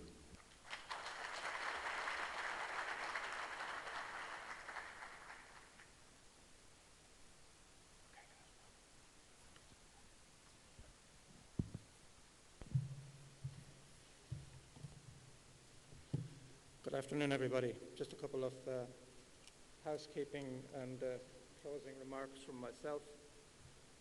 First of all, I want to clear up a couple of prize winners for you. Integration Point ran a competition, and we've just, under independent supervision, drawn the two winners. So will the two winners please contact Rowan or Jorge to collect their prizes? And Rowan will announce the names of the two winners. Rowan, please. The first winner is Deborah Vabeme. And the second winner is David Hunt from the Royal Oman Police. If those two winners would please contact Ronan or Jorge to collect the prizes. Now, NewTech as well, I think, have a prize winner. Can you give me the name? Can you come down and announce the name of the prize winner of your competition, please? NewTech, can you come forward, please? Can you announce the name of your winner? Ronan, you give the program to... And your winner is? Winner number one is Mr. Sito Shao from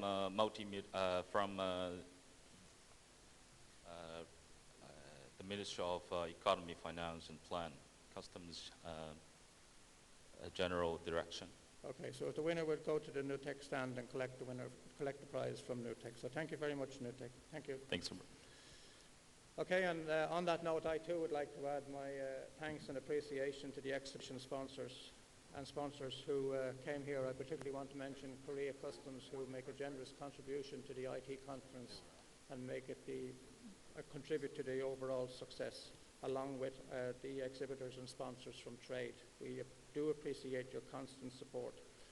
We also appreciate the support from Japan Customs Fund, which made it possible for over 25 countries to be represented at the workshop at the beginning of the week, and the delegates to remain here for the IT conference. It ensures a consistency of IT experts at all of our events. So thank you to Korea and Japan. Some of you are new, and some of you have been supporting us for many years. Old or new, I hope to welcome you back next year. So I'd like to thank as well the facilitators, moderators and speakers. And thank you, as the Secretary General just said, we will take on board your experiences and best practices and incorporate them into the WCO work programs. But to you, our delegates, your continuous support is very much appreciated. We had over 750 registrations this year. Over 750 people passed through this room during the week from over 70 countries. We had 65 speakers and moderators. The coordination of such a task is not an easy one. So I hope you don't mind if I mention again the team from the WCO. I want to begin with actually our logistics person up in the box, Jeroen, who did an excellent work. He came from Belgium especially to do this work. I also would like to thank Maimona, Tejo and Elena, who are outside on the stand. To our two interpreters, Paula and Louise, who, with the customs background, understand the customs terminology and make it a lot easier for us all to communicate. And to Natasha, Beverly, and team leader Milena, who did an excellent work in overall coordination. We've been to all WCO regions of the world, and we receive a wonderful, warm welcome wherever we go. And now that we've been in Senegal, we have completed our visit to all 6 regions of the WCO. Senegal has been an amazing host, warmly welcomed us from the very beginning, and that was because we had support from the very high level, starting with the Director General Gay. So thank you very much, Director General, for your continuous support. But I hope you don't mind if I mention 2 people, and that is Benita, who was our daily contact and who worked wonders in helping us to achieve the overall success of the program. And to Mukhtar, our MC, who again kept up the very high standard of host MCs that we've had for the past couple of years. The IT convention started in 2002. It was a very small affair, a gathering of about less than 15 exhibitors and less than 300 delegates. But it has grown into the event that it is today. We moved to Joburg, to Kuala Lumpur, and as I say, to all 6 regions of the world. The 16th ITC will take place around the same time next year. We will confirm the dates in July when we draw up the WCO calendar for the year. But in order to announce the venue, may I invite Mr. Urida from Georgia Revenue Service to address the conference. And finally, I would just like to say a sincere thank you to all of you. Thank you very much. So Mr. Urida, please.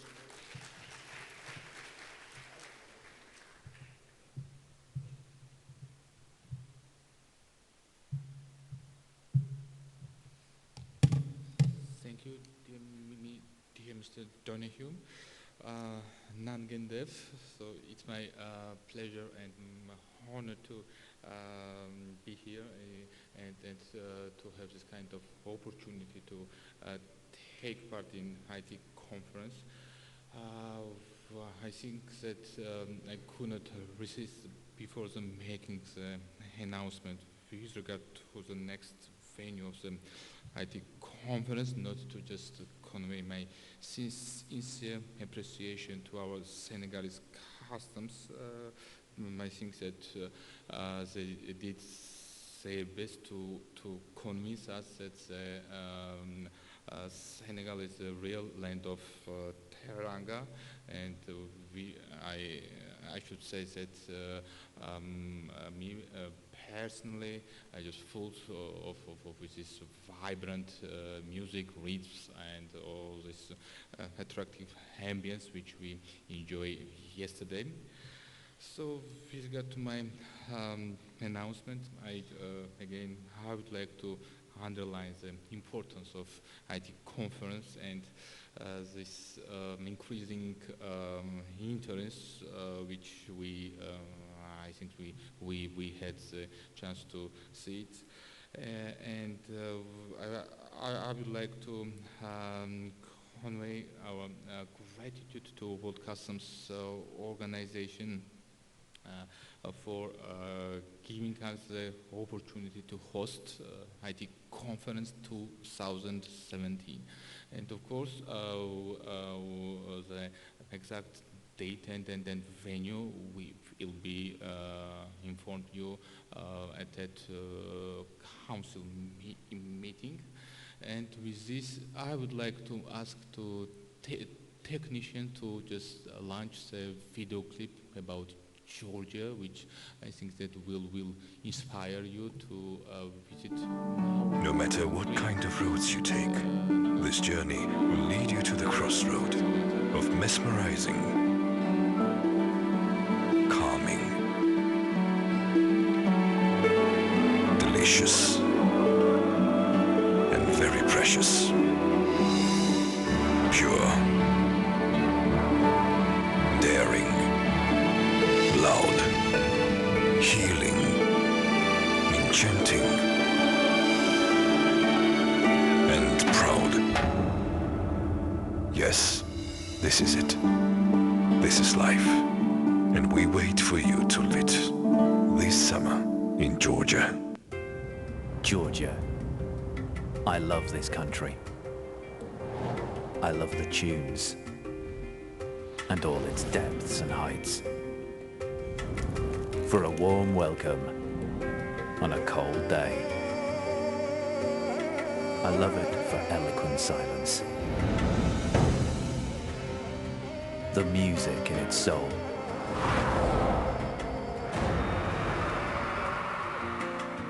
For youthful spirit and inspiring stories. For proud look and honest smile. Winter in Georgia. When you come to Georgia, you take a fresh start. It's like being born all over again.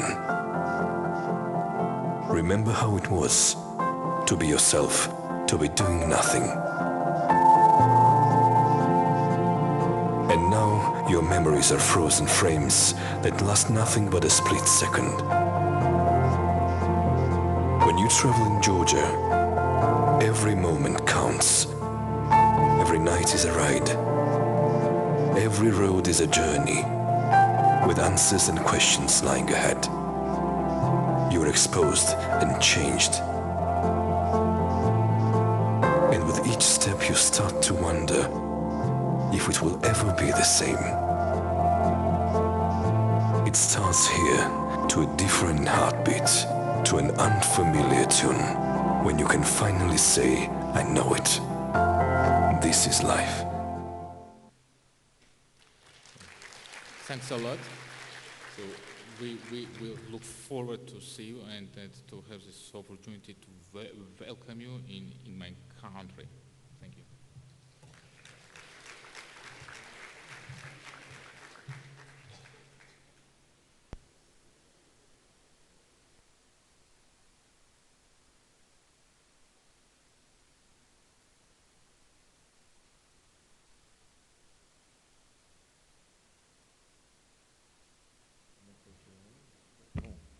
Je crois que dans le chronogramme qui avait été annoncé, c'est à mon tour de prendre la parole. Il n'y a pas de maître de cérémonie, mais je peux y déférer. Je vous remercie. Nous voici au terme de ces 3 jours fort palpitants et nous sommes à la cérémonie de clôture, hélas. Nous aurions bien voulu que cela se prolonge, mais enfin, comme on dit chez nous en Wolof, lu neex du doy, c'est-à-dire que les bonnes choses ont une fin. Monsieur le secrétaire général de l'Organisation mondiale des douanes, Mesdames, Messieurs les directeurs généraux des douanes, Mesdames, Messieurs les directeurs généraux et représentants des directeurs généraux, Mesdames, Messieurs les présidents et représentants des organisations syndicales et patronales, Mesdames, Messieurs les membres du comité de direction de l'administration des douanes, Mesdames, Messieurs, distingués participants. C'est avec un réel plaisir que je prends part à la cérémonie de clôture des travaux de cette 15e conférence exposition de l'OMD sur les technologies de l'information qui s'est tenue à Dakar du 1er au 3 juin 2016 sur le thème « Douane numérique, améliorer la compétitivité, combler le fossé ». Je ne saurais manquer cette opportunité qui m'est offerte pour exprimer toute la gratitude de l'administration des douanes aux plus hautes autorités du Sénégal, dont l'engagement et le soutien multiforme nous ont permis de relever les défis de l'organisation. Il me revient l'agréable devoir d'exprimer à tous les participants, toute ma satisfaction pour le bon déroulement des travaux, la pertinence des interventions des uns et des autres et la cordialité qui ont marqué les échanges. Je reste persuadé que les résultats auxquels nous sommes parvenus au cours de ces 3 jours d'échanges et de partage d'expériences et les avancées significatives qui pourront découler de leur application permettront une meilleure vulgarisation des technologies de l'information au sein de nos administrations respectives. Je ne doute pas un seul instant de l'intérêt de nos gouvernants à tout mettre en œuvre pour tirer le meilleur profit des expériences que nous avons partagées pendant ces 3 jours.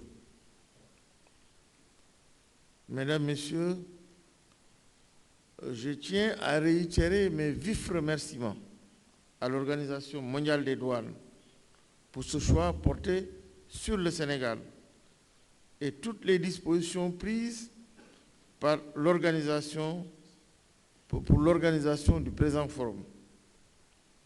Je voudrais ici faire une mention particulière à M. Kounyo Mikouria, qui est un ami de l'Afrique. J'adresse aussi ces remerciements à toute l'organisation, en particulier aussi à M. Ray McDonough et à toute son équipe. Ces remerciements s'adressent aussi aux douanes coréennes et à tous les sponsors de l'édition 2016 de la conférence Exposition sur l'ETI. Je remercie également mes homologues, l'inspecteur général Modi Boukan Keita, directeur général des douanes du Mali, et le général Issa Koulibaly, directeur général des douanes de Côte d'Ivoire, qui nous ont fait l'amitié d'être à Dakar. Au demeurant, M. Koulibaly est le prochain vice-président de la zone AOC de l'OMD. Je fais une mention particulière aussi. Je le remercie, mais je le félicite pour l'excellente préparation et l'excellente organisation de cette conférence. Le coordinateur de la Direction générale des douanes, Mokhtar Ketani Doukouré, avec toute son équipe, je tiens à les féliciter pour l'excellent travail qu'ils ont abattu avant et pendant cette conférence. Je ne saurais terminer mes propos sans saluer la qualité des présentations et des échanges auxquels nous avons eu droit durant ces 3 jours. Nous pouvons affirmer sans embâche que de riches enseignements ont été tirés de ces travaux. En effet, l'importance des technologies de l'information est réapparue au grand jour quant au rôle qu'elles doivent jouer dans la modernisation des administrations, aux opportunités qu'elles offrent en termes de visibilité et de prévisibilité, mais aussi aux impératifs de sécurité qui en sont les corollaires, d'où la nécessité de les appréhender à travers une démarche stratégique pour les encadrer avec tout le leadership nécessaire. Les solutions présentées dans les différents stands d'exposition illustrent avec éloquence les réflexions profondes suscitées par les enjeux du commerce international, autant pour les administrations des douanes que pour le secteur privé. Je voudrais achever mon propos en disant un grand merci à l'administration de l'hôtel King Fahd, aux interprètes et aux hôtesses pour avoir facilité les conditions de travail. En vous souhaitant un bon retour dans vos pays respectifs, je déclare close l'édition 2016 de la conférence exposition de l'Organisation mondiale des douanes sur les technologies de l'information. Vive la Géorgie 2017. Je vous remercie de votre aimable attention.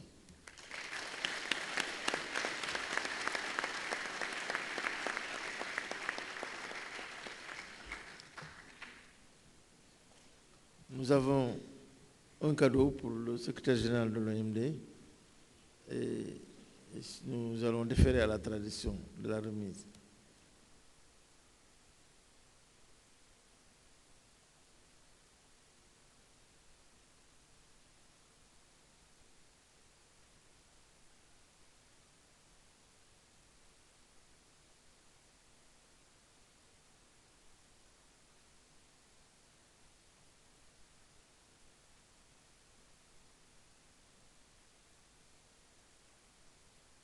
La séance est levée.